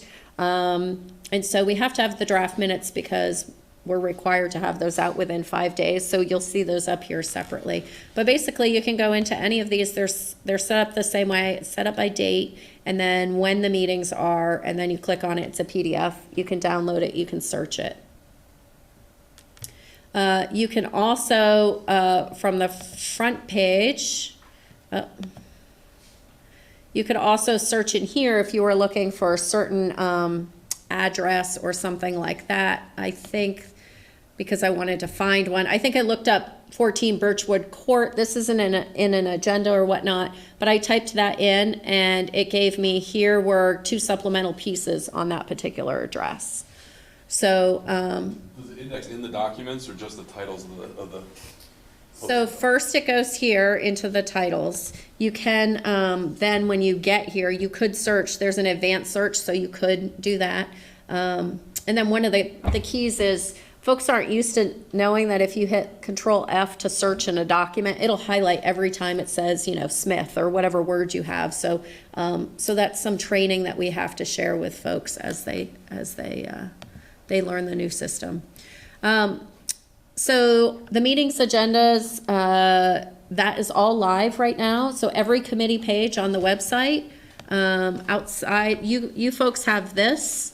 The remaining committee member or committees have opted at the moment not to have that level of detail. So if you're in Bike Ped, you don't have that nice grid that we just showed you. They have here to say, to access all city meeting documents, click here, and everything for the committee is here. The reason for that is there's a timing issue of when's the most current meeting, when was the last meeting. Liaisons weren't quite at the place of, do we feel like we have to keep up that page, because it is a manual process for us to keep up the city council page. So they just sort of agreed that when you click here, you're gonna go to Laserfiche, and it was easy enough for folks to find it. It does take them directly, obviously, to their committee. So you can go directly to agendas or minutes right here. And then you can go right into it, but it doesn't go to the specific meeting, the most recent agenda.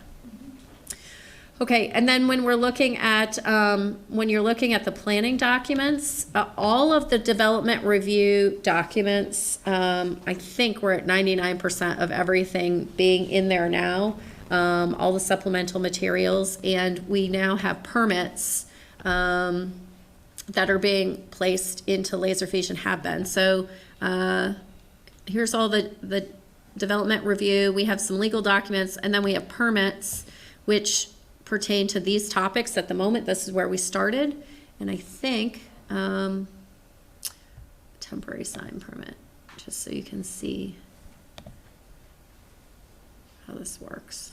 So I guess we can pick any of these, and the document pops up, and you can see all of the information that's there. So now if someone wants to search they don't have to come into planning and zoning to find the document. They can search from home. So that's great. The next step that we're going to do is create forms, which are going to allow us to, for whichever permits we determine, they can actually apply online. It gets sent to the appropriate person. They can pay. So it's just like Amazon. Submit your information, digitally sign, submit your payment. It goes to the appropriate person. That person, you know, reviews it, says yes, says no, need this, need that. There's a whole automated process behind that system. So that's the next step that we're going to be taking into account. And I just wanted to show you, so for example, we can create forms, which we have limited capability of doing now. So if there's something going on in the city and you need to ask for service, here's an example of a form that could be submitted. This then, depending on what's clicked, what's chosen, it could submit it to Justin if it's a public works issue. It could submit it to Holly if it's a recreation and parks issue. It could copy Kevin on every issue if he wants. So it can do it's very robust. This is live? This is not live. This is the next stage that we're just starting to enter into. So what we'd like to do is take paper forms, make them digital, and then have the Amazon experience of fill it out, pay for it, and have an automated process. I just have to say, I love this form. We've been talking about it since I came on council, and I'd Right. love if our website didn't have call us today in the top left corner with a phone number, but instead had this form, because I just think this is more efficient, and it's a way to capture what the issue is and share it with other people. So I'm glad to see this form. Right, great. I hope you have airport, like, noise or something on there too. On there. Yeah, so we're open to, you know, I'm open to feedback as we move through this. But again, we're just starting. This is a sample, and but it's the next stage that we'll be moving through. So we'll still be digitizing records. So we have HR records, we have finance records, we have public works records. So that's going to take us a while to move through. But at the same time, we need to move to a place where we can do this, the forms digitally. Oh. Paul Connor, Director of Planning and Zoning. Can I just give a quick plug on the repository that Coralie had shown quickly of how much of a game changer that has been. So, as Coralie said, all of the DRB files, so every decision, all of the supplemental information is all in there now. We're working our way backwards from zoning permits, and just a couple of examples of what we've seen in the first month that it's been live. As title searchers come in and they realize that they don't have to come in anymore, they can just do the work right from their office. We had an attorney come in there with a big smile on his face and said, I was doing research for a client. I just spent 5 hours at home working on this, and I really just wanted to come in because I had one question. I wanted to say how much I like this. And so they're able to do it without having to spend all that time and then multiply that by all the residents. On top of that, our Development Review Board has asked for a little more context in terms of the history of properties. With Ray having retired, we don't have it quite in a mental Rolodex, and so we're able to much more quickly sort of see the history of things. And I'll give one specific example. There was a question that came up with the airport hotel that just went through the development review process about a couple of landscape features. It was a couple of trees that were right where the hotel is going to be, and the board wanted to know whether the trees had been required at some some past time, or if they just chosen to plant them. In the past, that would have been 2 drawers full of information that we could never have found. We happened to know that there were black locusts, so we went to 1200 Airport Drive, and then we typed in the keywords black locust, and within about 8 minutes we had the exact site plan that had been reviewed in 2003 showing that that had been a required one at that time. And so it answered the question like that.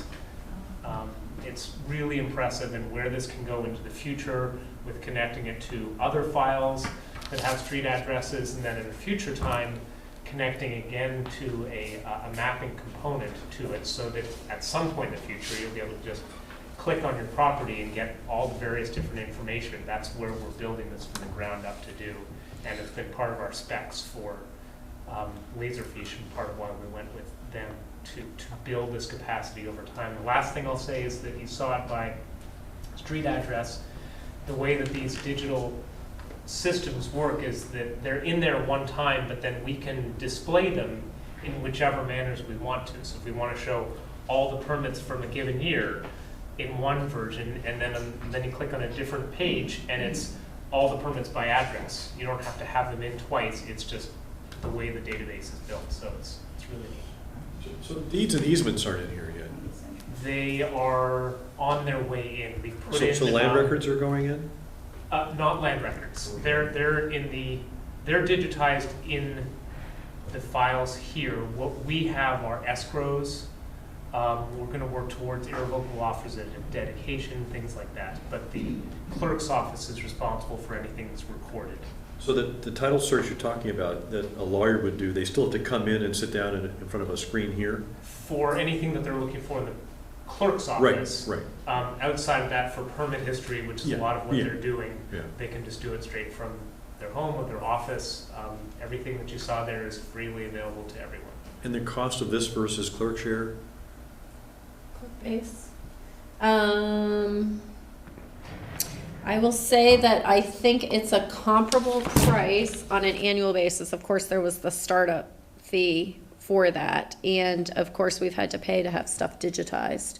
So that component, if you take that out, it's somewhat of a comparable fee. I think it's a little bit more, but it's obviously more robust than what we have with ClerkBase. Clerk share was in the warrants, this. ClerkBase? ClerkBase, Yes, right? sir. It was two charges, like $3 There's a grand each. there's a monthly fee until we're completely moved over, and then the clerk base will go away. Michael, I saw your hand in the back. Yes, I wanted to know whether... Please state your name for the record. I'm a resident on Swift Street. Whether we can search the DRB records by keyword. Yep, absolutely. Okay. Because If it gets easier, if you type in South Burlington, you'll find a lot of entries. Fewer for Sobu. if I type in liquor license, I won't find it. But yes, so it's like any search function. The more that you can narrow it by an address or a year or any of those things, but absolutely, it's all searchable. When it's almost everything to do with the DRB involves typewritten documents at some point, so all of that has been, I can't remember what OCR stands for, but Object character recognition. Yes, so you can search through the documents. With other things like zoning permits, there's a lot of handwritten stuff in there, and so what we've done is we've put more of the information from the permit itself into the column on the side there where you see entry properties. We have more of them for the zoning permits because But if I wanted to find a conservation easement, I could type in that word, I might find dozens. Anything that's in the DRB file, yes. Okay. Yep. Thank you. Thank you. Silly us putting 15 minutes down for this item, right? Anything else?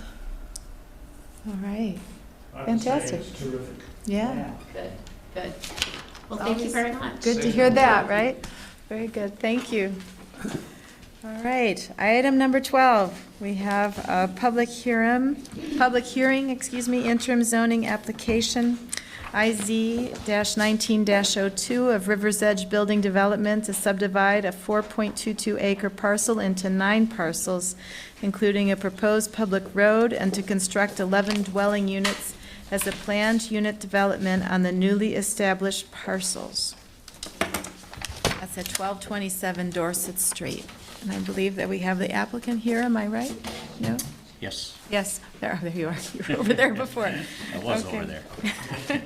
All right, very good. So if you'd like to walk us through Yeah, I your don't project. have very much to say. My name's David Burke, O'Leary Burke. Tom Shepard and Paul Brogna have the option on this parcel. In fact, they've pretty much had the option since 2005. So parcel F, or sometimes referred to as the clubhouse parcel, is 4.22 acres, and it's... May I just hesitate, halt you for sure. a minute? Do I have to open a public hearing? Do I have to swear? And anybody? You have to open the public hearing. Yes, okay, I'm sorry. No, Just it's okay. This is my first time doing this. I'm Amanda should be on her way down. All right. I move to open the public hearing for this interim zoning application. I'll second. Good, all those in favor? Aye. Aye. All right. And for the swearing, is there specific language? Amanda, do we have to swear in David here for the public hearing, or for the testimony? Can you help us with what that is? That specific language, yeah. I did not bring my instructions.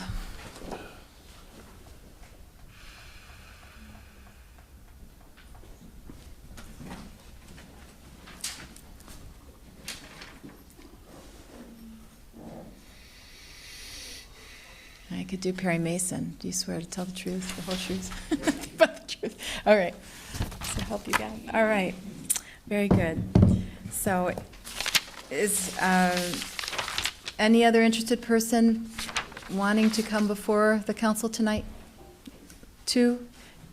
Okay, 3. I think that all interested persons need to step forward in order to take the following oath. So if you would step forward, please. I don't remember interested persons having to take the oath. If they were just to be parties, it would just be the applicant? Okay. Is that my understanding, Amanda? If they're asking a question, no. If they plan to provide testimony, yes. So something that will be involved with your decision making, then yes. Do you want to take the oath? Yes. All right. So repeat after me, please. I hereby swear I hereby swear that the evidence I give that the evidence I give in the cause under consideration in the cause under consideration shall be the whole truth shall be the whole truth and nothing but the truth. and nothing but the truth. So help me God. So help me God. Perry Mason wasn't too far away, was he? All right. Thank you. Now you may proceed. Sure. So Dave Burke again, O'Leary Burke, Tom Shepard, and Paul Brogna have the option on the parcel. It's 4.22 acres. It's currently vacant. It's referred to as Parcel F and/or the clubhouse parcel. It's always been part of the master plan for Vermont National. And it's sometimes referred to as a clubhouse parcel because it's across the street from the original farmhouse. The access would be off of Folsom Hollow Drive. We have worked with planning and zoning staff since we submitted our sketch, and we've made some tweaks after meeting with staff. But the main thing is that we didn't know, we assumed that we were not part of interim zoning regardless of the map because of the master plan. The master plan allows for 11 units on this parcel. 11 units is what's going to be proposed. The master plan restricts it to 4plexes or less. The submittal included 2 duplexes. Now it looks like we might just be 11 single units. But it's also subject to the court case, and the court case dictated that Vermont National is subject to the former regulations. So for those reasons, after hearing from staff that, well, hold on, you're not going to come in July, submit for the city council first, and you'll come after that, provided that you folks don't have an issue. So I submitted a package dated July 2nd that states what I just said in a little bit more detail, but we're looking for exemption based on being part of an approved master plan and being subject to the former regulations. All right, so just so I'm clear, there is an amendment, if I understand, instead of 2 duplexes, so 4 dwelling units, you're now going to have 11 single dwelling units?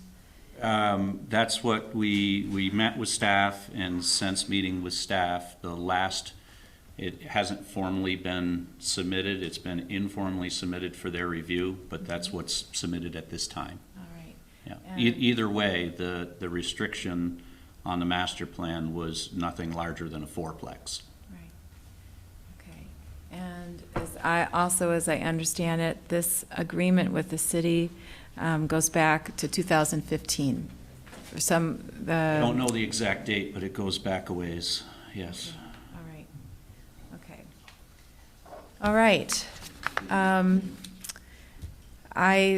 I think that perhaps what would be proper, and again, this is my first time, so I am very much open to direction and guidance, is perhaps to have the other interested party come forward in order to hear his testimony. And please identify yourself for the public record. And then after we hear from both of you, we'll be able, I think, to have a more informed discussion. Okay. My name is Mark Perkel. I am the president of the Ironwood Community Association, which is the neighborhood that abuts, among other things, the 18th Fairway. On the other side of the 18th Fairway is this proposed project. Can you tell us where those homes are? Because I don't understand where those homes are. Map, I'm trying to orient myself. Is that on Golf Course Road, or? There's Golf Course Road, and then off of Golf Course Road is Fairway Drive. Yes. And that's all the units. Are those duplexes, Mr. Perkel? Yeah, they're all two units each. That neighborhood is called Ironwood. Just on Fairway? Yes. And there's 30, I believe there's 36 or 38 units, individual units. And one of the things is the fact that a portion of it certainly abuts the 18th Fairway, which you see from the road when you're going down Dorset Street. Now, one of the things that we are very concerned about is, one, the number of units, because everyone in our neighborhood, we have a nice consistency of structures, of color. We've tried to work it through with all the other neighborhoods so that this particular proposal has 11 units on a small 11 single-family units, to which we have no idea what size. We have no idea whether there's going to be any kind of color restrictions or design restrictions, etc. And having lived, I've lived in South Burlington for 6 years. I've been in this area for a much longer time, and I've been appalled at what I've seen happen with Dorset Street. When I moved here 20 some odd years ago, Dorset Street was this quiet little street. And now I know when I try to leave and get out, if it's in the morning, if it's 8 o'clock in the morning, there's some significant traffic going along there. And at one time, I actually lived in Englewood, Colorado for all of 6 months. And that place was zoning run amok. And you would have this development here, and this development here, and this development here. And all of the character, I'm just really concerned, the character of this town is really starting to dissipate, because when you go down that road and you look on either side, you're seeing backyards. And the same thing is going to happen. I think that this council is wise in terms of having set up that interim period of time to really look and say what should be done, what can be done. And something else that's been bothering me all along is, yes, I understand that this was a project. The whole golf course was almost 20 years ago when it was conceived of. And there's so much that has happened in this town since that time. There's been so much development that, you know, when I hear, well, it was there before, we designed it, I think that if that had not been the case and they came forward today, there would be a much louder hue and cry that, what is this? We just keep developing. And I just, at this point, would like to see this project on hold until this town comes up with a good, solid plan for what we're going to do for the next X number of years, because otherwise, it's really sad to see what's going on. That's all I have. Thank you, Mr. Perkins. All right. Before we take any comments from the audience, are there perhaps, what I found, and I don't know if it's something that can be produced, but what I found missing, at least for my needs, is some kind of sketch plan, some kind of idea The plan of. was submitted in the July 2nd package. I They put it in the box, but not in our email. Oh, okay. To the I box. remember seeing it. Hold on, let me get there. I'm not sure that that's all that pertinent. I think the question we're here for tonight is whether this parcel is subject to interim zoning. It just gives us a visual. It gives us a nice visual. It's a sort of a short The comments that we just heard are also more DRB. Okay, that's right, I got that. Oh, we're not going to be getting into the design of the building. That's not part of our purview either. I just needed to have, and now thank you for reminding me, Tom, I did see this earlier. I just trying to visualize where it is and how it sits and. If you're going out on Dorset Street, you've got the first entrance into the golf course, and that's about where the parking lot in front, it's got the pool, it wraps around the pool. It's directly across from that, and then the far end of the parcel butts up, not too far from the 18th green, back a few hundred feet from the 18th green. Screaming there down. So for instance, yeah, can you point out where the 18th green is? Pretty sure that's the 18th green. That's the 18th green? Where the gentleman is from, representing these houses, and this is the clubhouse. This is Folsham Road, right along Dorset Street. Right here. Okay, thank you. I think that's right. That looks right. It's really the only parcel that's left right there. And access will be from Folsham. There will not be another curb cut on Dorset Street, of course. Part of the discussions with staff is whether or not a loop road would be better for public services. So we are entertaining that. Originally, the submission was a dead end. This project is not the one that depended upon the completion of the sidewalk on Golf Course Road. It's the other small development that's on Golf Course Road. Is that correct, or is this the one that triggered the sidewalk completion? I don't believe there's any ties on this piece to sidewalk completion. The work is done. We were probably on the DRB. I think 2005, we came in and did a sketch plan. We came back in late 2000s and did a sketch plan. And for whatever reason, it just never moved forward. Right. But either this one, there's another project which is on the north side of Golf Course Road, adjacent to the Wheeler property, that is also in the works. I don't know where it is, but one of those two depended upon the completion. The sidewalk work has been done. I just couldn't remember whether it was this project or the other one. I don't remember. Jeff Oleski came in on that for Homestead Design, did a sketch plan to the DRB, and we're actually looking at it now.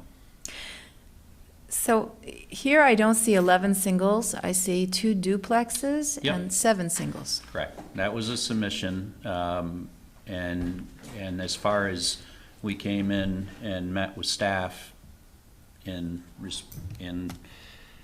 to flash forward to DRB, and they basically said, would you consider this, this, and this? And while you're subject to the old regulations, we'd like you to consider the new regulations as much as possible. And that they actually didn't dictate or didn't suggest any preference on the duplex versus single, but the changes that were a result of that meeting pushed the units further away from the 18th to give more backyard space and opened up more width that allowed us to change those duplexes to singles. So that was our choice. It was just a byproduct of the changes that we made. All right. So you have to take the berms down when you do this? Well, where those units are, yes. Okay, Yeah. it's a pretty significant Those hillock are right there.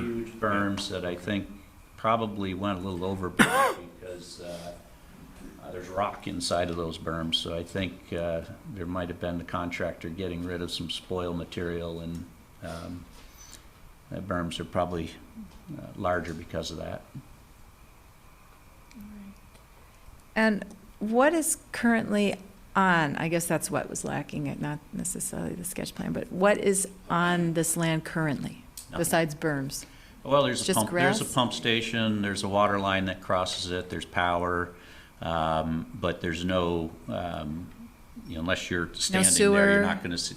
There's sewer that comes from Folsom Farm to a pump station on this parcel. So there's sewer lines, there's a water line that served Folsom Farm. Some of that will need to be relocated as part of this project, but so there's that, but there's no structures. There's nothing that you physically going to see if you're on the bike path or driving by.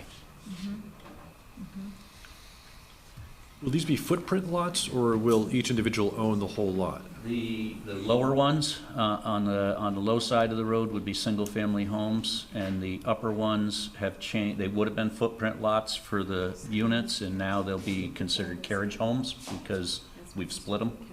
But that's on one common parcel. Those 4 units. I'm new to this type of thing. Is it inappropriate to ask questions based on the previous testimony? Like, do you plan to have any type of consistency in coloring or any, or are those fair questions to ask? I don't know. I can't even, based upon 2003, I'm not even sure if the front loading of the garage alignment with the porches is even a relevant 2003 thing. does not require the 8-foot setback. It looks like you're. But there will be variations. Yeah. We're very early in the process. We thought we were going to sketch plan, and then it was like, well, hold on, you do need to come here. So some of that remains to be worked out. But it's funny how these projects go. Doing it for 34 years, there was a time when you did a unit, a project like Ironwood or something. I'm not saying they're the same color, but a project like that. There was a time when staff and the boards wanted them all the same color. And luckily we've gone away from that. So they want to be, you don't want pink and brown, you want, neutral colors, and you want them to be similar, but they'll be different. With some oversight with requiring a certain shade with like what do they call those things? The housing associations? No? Well, there'll be a homeowners association document in addition to the DRB approval, so that'll be part of the DRB process. It's also an Act 250 amendment, so there's, everything that comes with Act 250 also. All right, I did see a couple, since we're kind of thinking here. I saw Michael first, and then this person, and then Roseanne. I'd just like to remind the council that the Planning Commission at the August 1st meeting presented its PUD typology, and it's working on a PUD project. And this parcel is over 4 acres, so would fall within the purview of the new PUD regulations, and I believe would result in a more pleasing and planned unit development because of the specifics about how much open space there is, how much should be used for residences, and that kind of thing. It would be wise, I think, to allow the PUD rules to apply to this development. Question that comes to my mind as I hear you say that is, I'm not sure that the judge's ruling allows that. Amanda, could you help the council parse through that?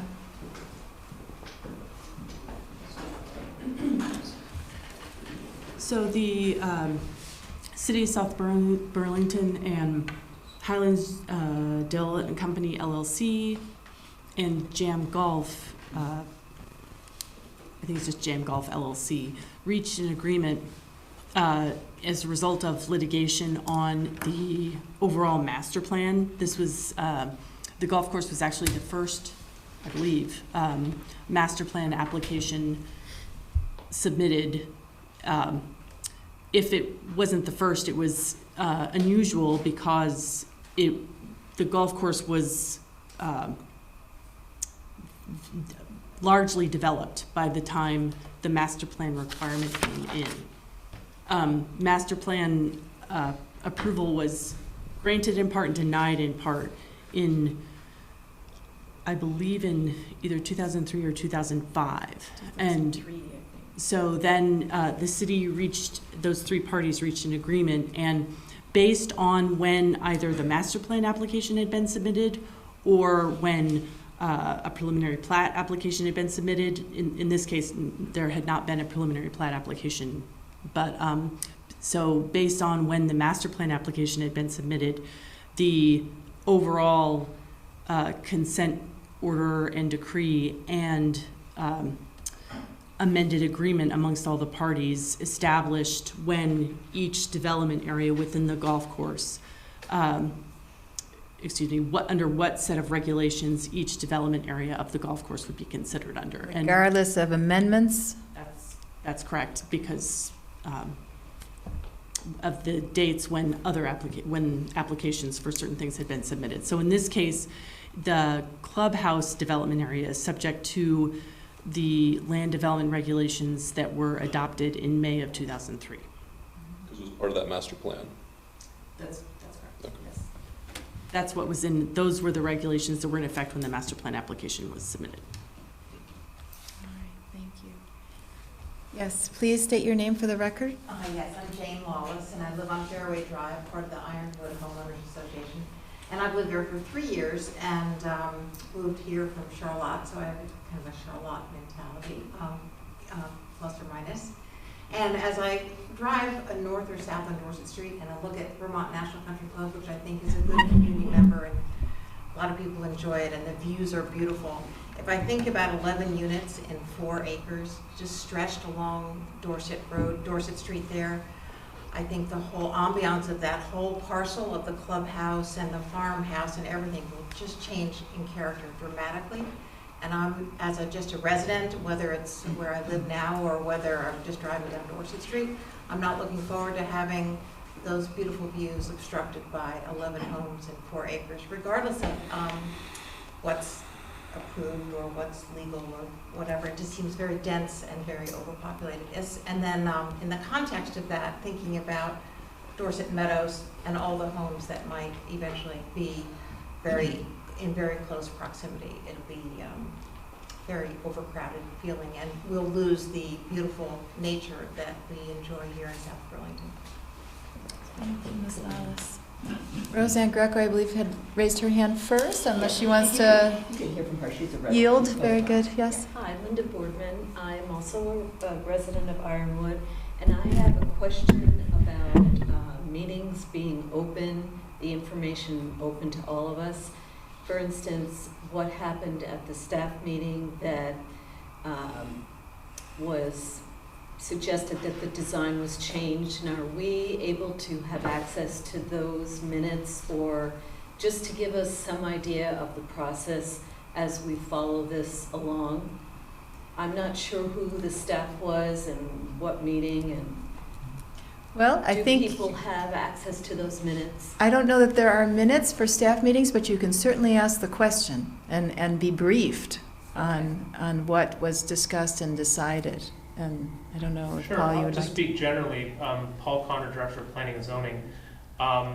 Applicants for any application in front of the Development Review Board submit their application sometime between 4 and 6 weeks in advance of the DRB hearing it. Oftentimes, for weeks or months before that, applicants have been meeting with staff to identify how to best meet the city's regulations. And as part of our customer service to applicants as well as to any neighbors, as soon as we have application plans in front of us, everyone is welcome to view them, to meet with us, talk with us. Ultimately, the anything that is to be considered for approval goes in front of the Development Review Board with all of the DRB materials. We work with applicants on a regular basis to help them be as best prepared for the DRB as possible, to have their projects line up with what the regulations call for, and also meet with any interested residents who are concerned to help them understand how their concerns line up with the regulations so they can best speak to the project. Could we know the reasons behind the recommendation or the decision that you came to together in that discussion to change the plan from 2 duplexes to 7 single families and 2 duplexes, or 11 single families? I think that it's an iterative process. We raised some questions. The applicant had offered to meet with us, talking about street designs, what the city's regulations are. It may or may not wind up being as David described it even before it gets to the DRB. This is part of every application has these evolutions. In this particular case, we were looking to see how to maximize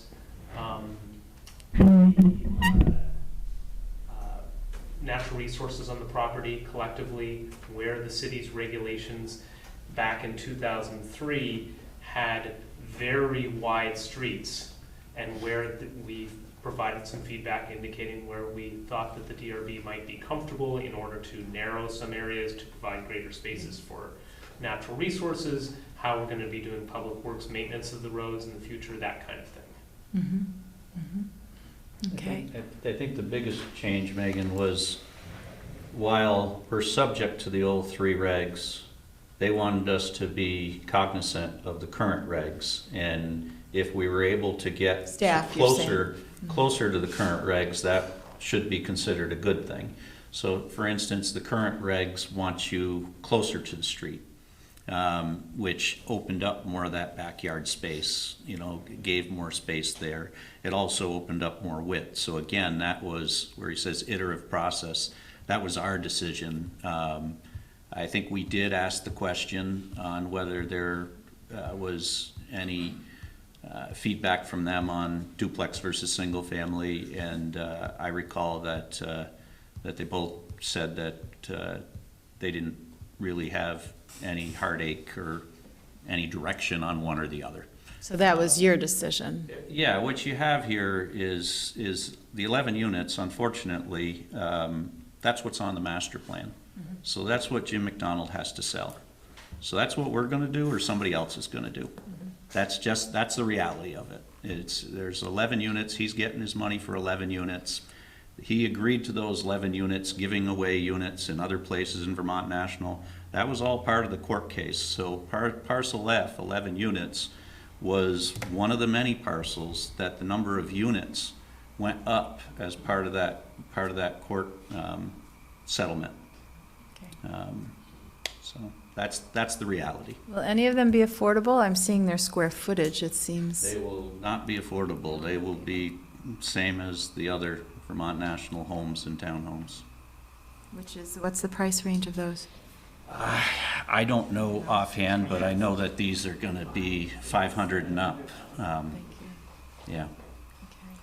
Is stormwater, those rules also frozen in 2003, or would it be current stormwater? Stormwater, any of the criterion subject to Act 250 are current part of it. It's just, my understanding, it's just the land development regs. Yeah. Roseanne, and then Mr. Perkel. A general comment, but one specific first. This idea about being closer to the road was something that came up during the form-based code for city center. When we were envisioning it, and the consultants we worked with at the time were talking about when you're in a city, having things close to the road made sense. We're in a rural area, so I don't know why we keep talking about closer to the road in a rural area, but that's a minor point.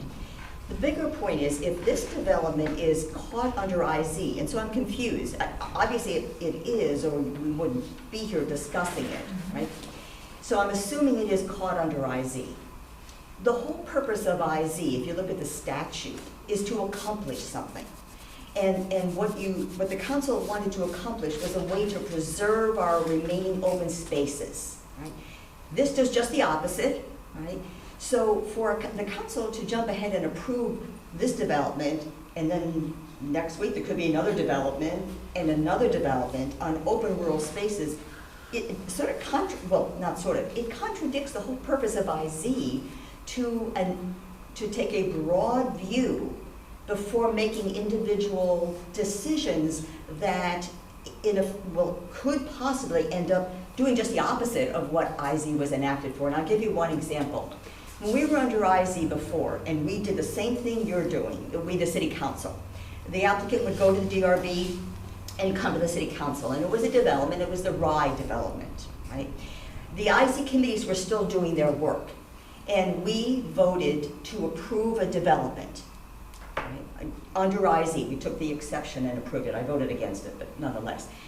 As soon as the IZ committees were done, one of the findings was there was prime agricultural soil on the development we had just approved. Had we waited a few weeks, well, we never finished the job of IZ, we could have redesigned that development to save the prime ag soil, and now there's houses sitting on prime ag soil. I tell you that is just not I'm looking being at that precipitous. map. I'm looking at, there's no prime ag No, soil. this is just an example, right? Is that had we waited till the IZ committees gave their recommendations, or like Michael's talking about a PUD, we would have had a broader idea of what was out there, what to be saved, what not to be saved. But because we made individual choices along the way, we sort of defeated the purpose. So I'm just encouraging the council to wait till you get all the information before you maybe jump on approving individual developments. Mr. Thank you. Well, actually, that was part of the question I was going to ask, is there is interim zoning at this point in time. So really what this gentleman is requesting is an exception. And I'm here to ask you not to grant the exception, but to go through the plan, to create whatever it is you are. And then if down the road, after we've gone through that process, it is decided that this project will move forward, then we will all show up at the zoning committee, at the zoning meetings, and we will talk about it at that time. But my purpose here was to say, please don't grant the exception. Thank you. Could I ask a question? Yes. For clarification, because this is somewhat beyond what our usual purview is and our usual decision-making process is, either of Amanda or Paul or Kevin or all three of you. What are we supposed to be exactly listening to and deciding at this Can we have point? Amanda I could use Yeah. a little address this? clarification here on, I mean, I don't want to spend the whole evening talking about this. We have no jurisdiction. If what? If we have no jurisdiction. Yeah, exactly. So can you tell us where we're headed and what we should be doing here? And I forgot to state before, I'm Amanda Lafferty, I'm the Deputy City Attorney. Could you speak up a little, please? Sure. Thank you. Mic working? Pull it towards you. I'm Amanda Lafferty, I'm the Deputy City Attorney. So the city adopted the interim bylaws, and those established different review standards than the standards that the Development Review Board will review the application under. The standards for under the interim bylaws are in section 5, Roman numeral 5. And so those are the review standards. This project is, or the land that the project is proposed for is subject to the interim bylaws. But will it be subject to any changes that come out of the interim bylaws? I think it will not be. It will not be. Thank you. It That's will what I not. understood. It's those regulations that the Development Review Board will review this application under are established. So I think the main thing, it doesn't open any door. We're not really, I don't see it as an exception. I don't think it applies to this project because of the past history in the court case. So it's not opening up any can of worms for other parcels that aren't subject to this court case. I guess I'm not completely clear, Amanda, as to what our immediate role and choices are at this point in time. Well, It is, What, or we it can is do an what? unusual case, but technically, because of the location of the property and what's proposed, they are submitting, it's planned unit development, and because the preliminary plat application, which is the first major step in submitting an application for a planned unit development, because that had not been submitted prior to October 25th, 2018, they do require approval from the city council under the interim bylaws. But many of the purposes for which the interim bylaws were adopted are arguably either not applicable or it would be difficult to fulfill them in connection with this application. Without going to court. Right. Without going to court. Which we've already been in, but. Which we already settled in the first place. So we could vote to continue this Or close it. or close it, and do what happens if we close it? You would have to vote in 45 Can't days. take any more testimony, and we have to vote in 45 days, yeah, We have to vote in 45 days. from today. To approve or deny. If it closes. So if we continue it, we could continue it until IZ is done, and then it's no longer our bailiwick to work through this? I mean, I don't think we as the council have the expertise to determine how this thing is gonna finally shake out. So what I'm trying to understand is, go ahead, Paul. Can I maybe provide some clarity from a different perspective here? That'd be good. Generally speaking, and correct me if I'm wrong, the purposes of interim zoning are to consider new bylaws. Yeah. How do you want to shape development differently in the future? Here, because the court settlement that the city council and the other parties agreed to establish a set of rules from the past, any changes that you make to the regulations in the future won't affect this project. Right. And so I would suggest that the council's role today is to determine whether the project that Mr. Burke has put forward is consistent with the court settlement. If it exceeds it, you asked about a change. Let's say they propose 20 units on this property. They would then be subject to a change in the master plan, and the agreement would be irrelevant. Then that would be fully subject to all elements of interim zoning. If they remain at or below 11 units and at or below 4 dwelling units in any structure, then they will remain subject to the rules from 2003. They still have to go through Act 250, right? They still have to go through Act 250. They Current still have Act to go to the DRB. So current Act 250 and DRB from 2003 rules. Which is a public process that people can participate in and should. Yeah, in accordance with the rules from 2003. I move that we close this public hearing. I will second that motion. All So in right. essence, what we're deciding is whether what they are proposing, without having gone any further at all, is still in compliance with the court decision that falls under the decisions of 2003. Is that correct? Yes. So we're really not doing anything at all. It appears that they've fallen into a loophole kind of thing. Well, it's not really even a loophole. Well, it's The a- court what do you call agreed it? under the current regulations that 11 units were going to be allowed, and that's where it sits. And, Right. and that's it. We have nothing we really have a right to decide, Right. because the entire project still has to go through all the processes.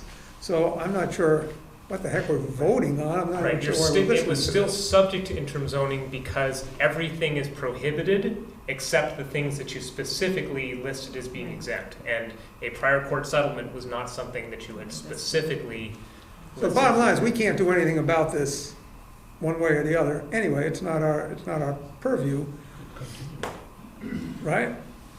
I mean, Well, what Tim said is an option, but that's something we should talk about in executive session, and we're not going back to court on this. And just to clarify, it's in deliberations, because you're sitting as in a quasi judicial proceeding, and so. So the deliberation's not executive session.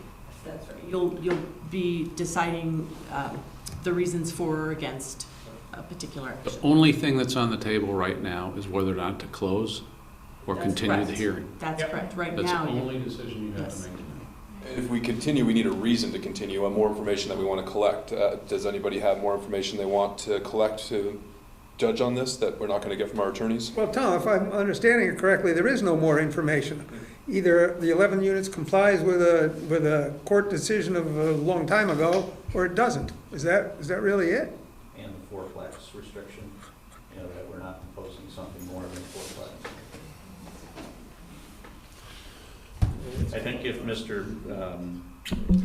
if Jim McDonald hadn't retired and his attorney hadn't retired, it would be part of the excluded map, but they dropped the ball. So that's why we're here. That's my opinion. All right, well, Roseanne, I'm happy to take one more comment. Yeah, one other thing to think of, and I'm certainly hoping you don't think your vote validates a legal ruling, because it doesn't, you don't have the authority to do that.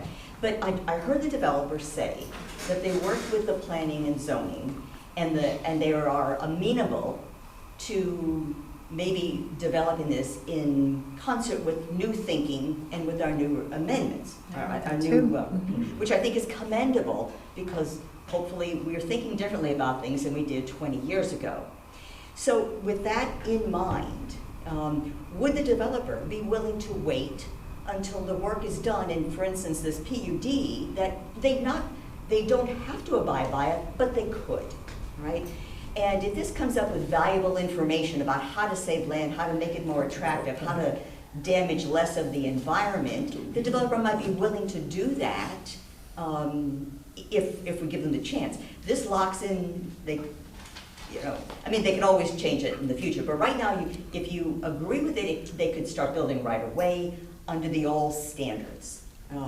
When we come up with better, newer thinking and plans, maybe they would be open to that. But if they've already broken ground and put buildings up, they obviously Well, won't have that in opportunity. response to that, and in all fairness, he is in touch with our planning and zoning folks who have been actively engaged with the Planning Commission on the development of these new regulations. And let's knock on wood, but they're within months of coming to the first public hearing, right? And so, but it's here, right? And I think that he doesn't have to comply with those new regulations and that language, but the ideas is something that he can still benefit from. I don't know what the committee has shared with everybody. I'm talking about Paul, I'm talking about his staff, right? Yeah, 'Cause but that's the work is still in progress, but right, and then he has some steps to go through, and I'm sure there are going to be it's going to be an iterative process going forward as well. And I think that just like we commented on the trees with regard to the past IZ hearing that we had, thinking about what Mr. Perkel had to say with regard to just looking into backyards from Dorset Street, I think that's something I would hope, David, that you would take home and think about having some kind of buffer there from Dorset Street, thinking about that. There's some pretty good mature trees that are obviously going to stay along that back line, but that is getting more towards preliminary at the DRB level, so. I understand, we're The just, seeds have already been planted from what we know, having been in South Burlington before, and input that we've received from staff. So we'll certainly continue. We don't get to call all the shots. This is a parcel of land that's for sale and will be sold, and whether the developers are willing to go slow, which they already have for 12 years, Mr. McDonald is ready to sell. He's at the age where if they put the brakes on, they would probably lose their contract. So that's why we're moving forward. any other comments from my colleagues? I mean, they came before us in 2012? This project came up at the DRB in 2012. Probably the last time it was in for sketch. And then it just went away. It was just sketch. Yeah, and I'm not privy to all the conversations between the developers, or really any of the conversations between the developers and the owner. So I think we were able to move forward at that time. I'm not sure why it didn't. Okay. Well, no, this just begs a question. I mean, if I were a developer and I wanted to make sure I got my project in, even though it was grandfathered into 2003, if I wanted to get it in before IZ changed anything, I mean, now's the time to do it, right? So just floating that out there, right, that this would be that this is good for that particular type of work to do, you know? Yeah, again, But I don't understand your timing, so I don't know. I was surprised that we had to come here. I thought the court case, and I think it does, but because court cases weren't listed on that excluded map. It's a as something technicality else, is the so, more appropriate, yeah, I think more that's why we're here, but I was accurate surprised. term. I thought we'd go through the normal DRD process. Well, if we were to, I mean, we got a motion to close the hearing, And we had a second. and if we continue it, then what happens? We would hopefully hear more testimony. We'd That have would to be be to the a only certain reason date. to, Certain right, date, no, the different, right. There'd be a reason why. I mean, the only reason that by then the IZ committees will have done more of their work, and maybe there will be more, I don't know. That don't necessarily have bearing on No, it won't. what they're doing. Yeah, I just- And Helen can I'm watch. just asking the question. Yeah, Helen can watch and educate herself on our discussion, and then we would make that decision in deliberative session.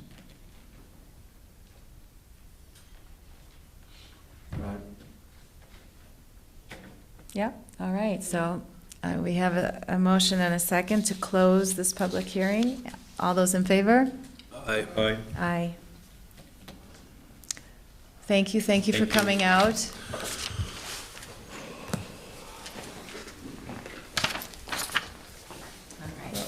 It is past 9 o'clock, and that is the time when we take a little 5-minute stretch, and so we'll be back here in 5 minutes.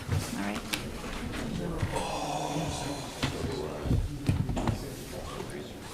Oh, Kevin, before I forget, I talked to Bill Stenger about a half hour before the meeting. He sends his best regards and says, oh. Good. Yeah. He's wishing it.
just want to, well, a couple things. You're always optimistic.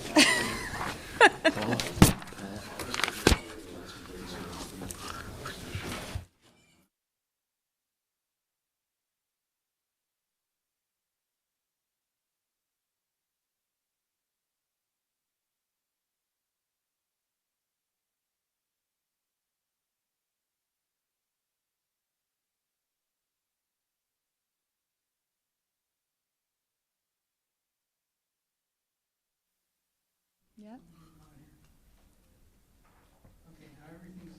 So we're returning from a short recess, and we're moving on to item number 13, continued discussion on upcoming deadline for the expiration of interim zoning.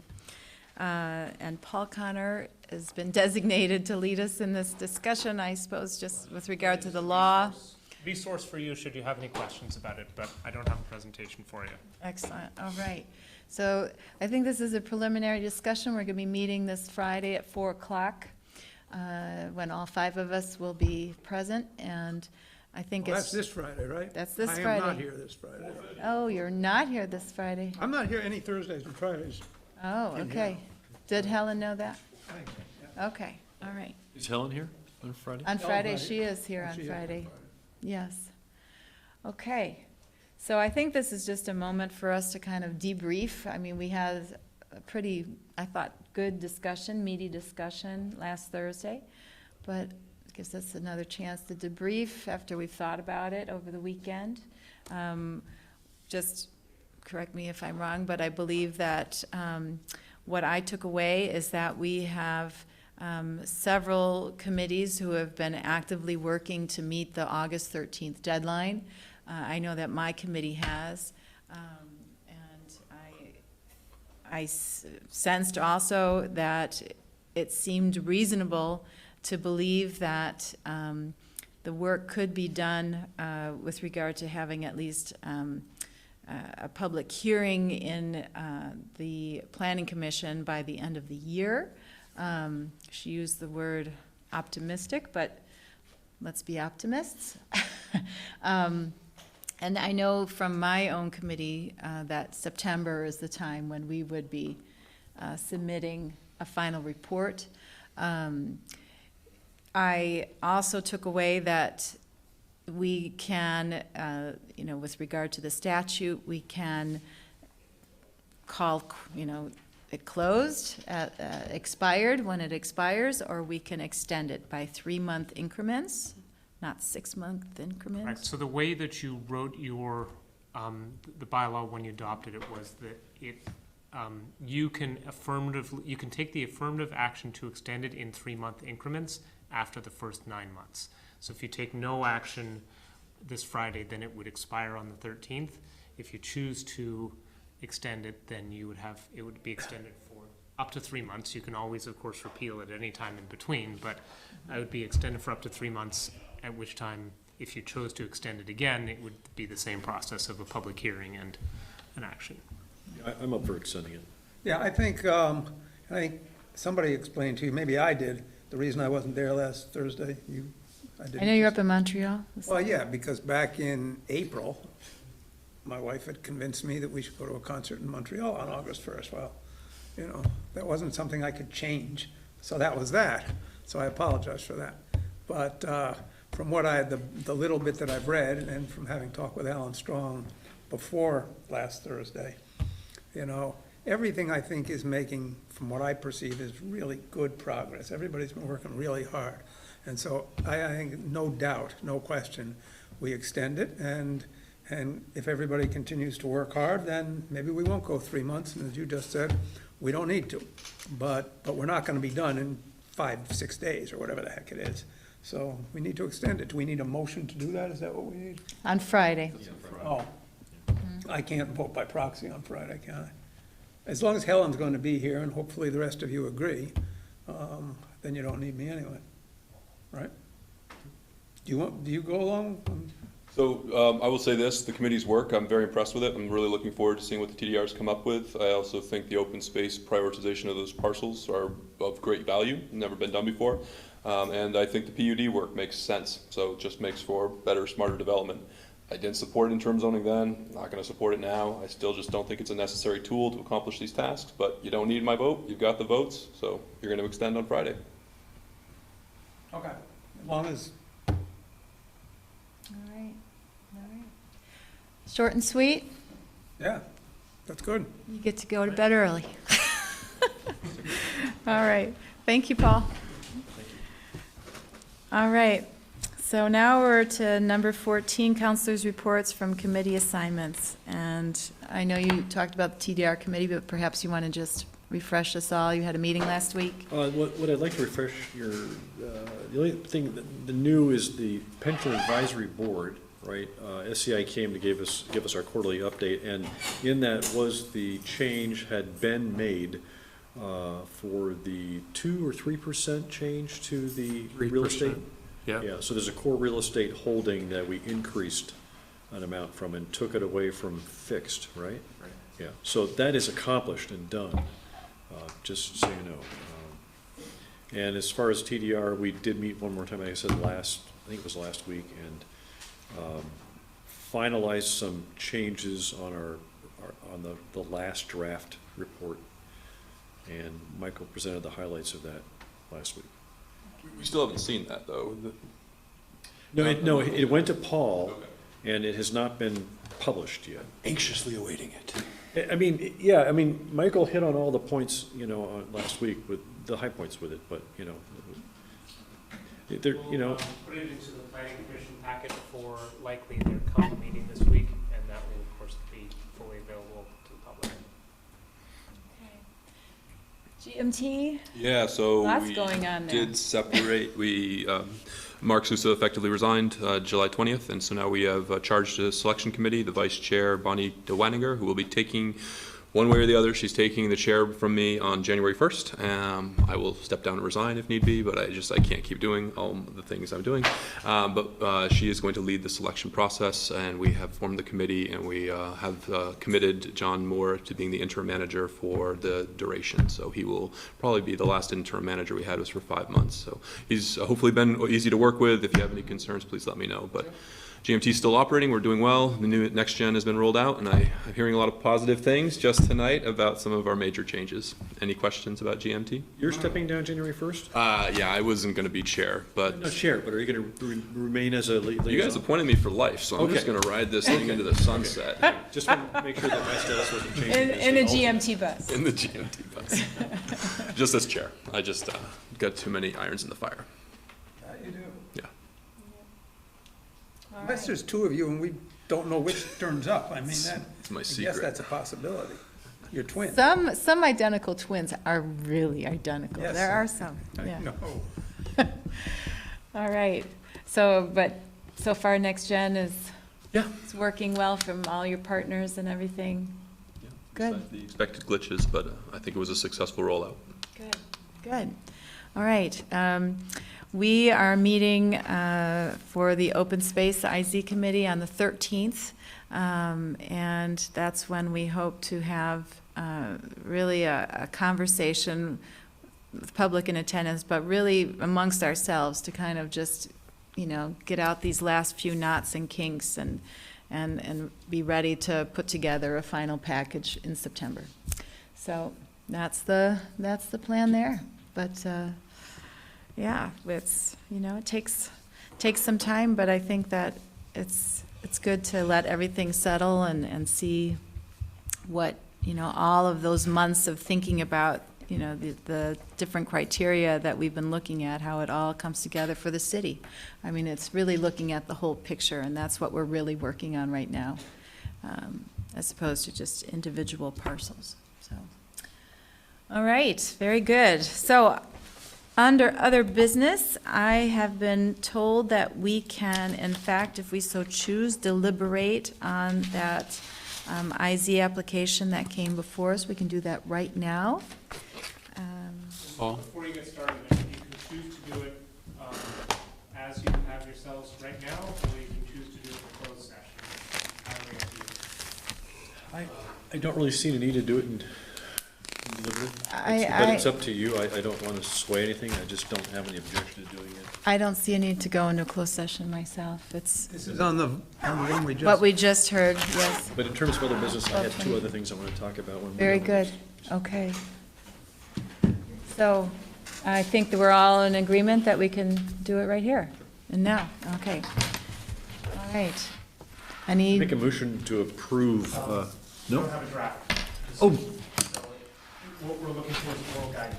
Oral guidance. I am in favor of, if there was a motion to approve IZ application, IZ 19-02 Rivers Edge Building Development, I would probably be in favor of that by virtue of the fact that it's locked into the LDRs of 2003, and we don't really have any jurisdiction to put forth any judgment on that application. We had a really expensive legal court case over this matter for too long of a time, so I'm of the same mind as Tim.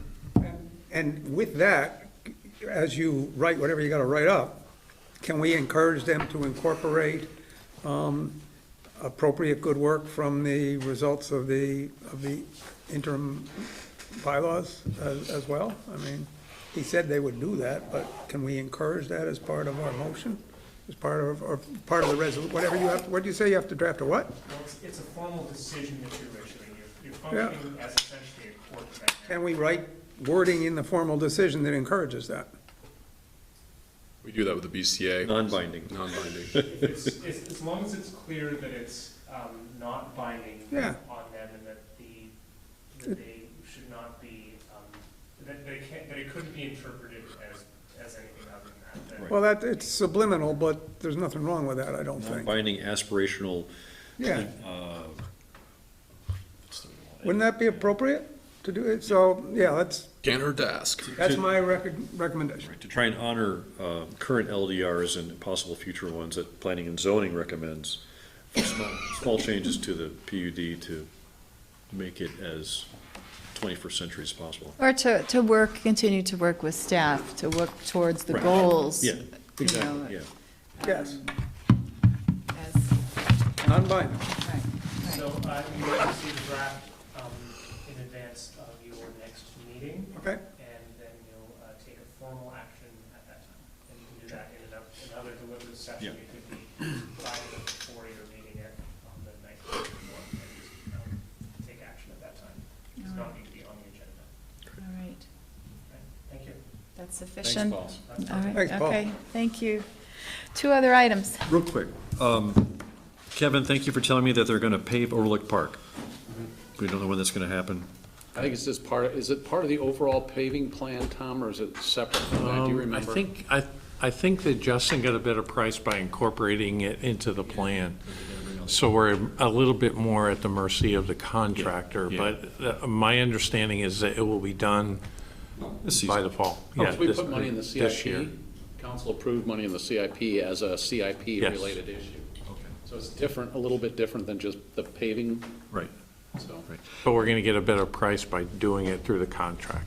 And then the little island landscaping is in dire need of attention, and I don't know how we can initiate that in terms of design, replanting, ripping out stuff that's ugly, maybe lowering its height so that you can still see from the road through that stuff. Yeah, there are some people who have a pretty strong vested interest in that island, as I understand it. Is that the people who originally planted it and There stewarded it? used to be a group that cared for it that. Used to be, that's the key. Yeah, I think that, We asked the Rotary. I mean, that seems like a perfect Rotary project.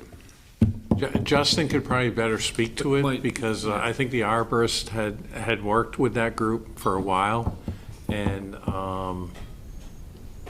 anyway, I think Kevin's right. I think there was initially a group of people that cared for it, and then I think the parks crew kind of came in, and I think they felt they were kind of in the way, and they stepped back, and, ideally, there'd be a mutual, group that could continue to care for that, I think. I would think that the chief of police might be interested in lowering the height of those plantings to obtain clear vision across into the park as they're driving by. We'll take a look at that, Tim. So, It's a valid point. okay, and the last thing was, my wife has a GoFundMe page for the utility box funding.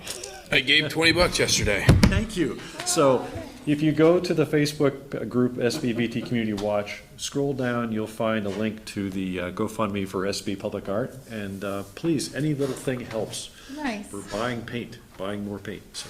A formal decision from the state?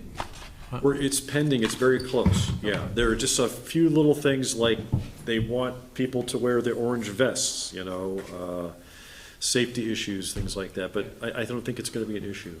Why with the state? What happened with the state? We have to obtain permits for each of the things we want to paint for the state, like underneath the bridges or the murals, stuff like that on the walls. GMP has said flat out no, because all of their boxes are very high voltage and they don't want to take any chances of, you know, people touching, you know. So it's just the telecom boxes, the traffic control boxes, and other cement things. Okay. Maybe the food shelf. Yeah. Okay. That's all I have. Last thing on the agenda, unless there's other business, and we're gonna get off on the road here, is to adjourn. Motion to adjourn. Aye. Aye. Second Very good. aye. See you, Tom. Have a good ride. Yeah, be Have a good safe. ride, Tom. Hope you have a light. You need a reflector on your backpack. You're wearing dark colors. Maybe Uncle Leo will give him a ride home. Yeah. That's what he's, oh, he's hitting him up? Yeah, for the truck, yeah.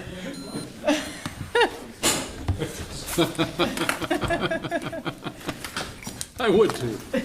I apologize, my summer availability is not great, but, you know, it's fitting in quality family time when family's available, and there's not much you can do about it, nor would I want to do anything about it. I hear you. So that's the way it is.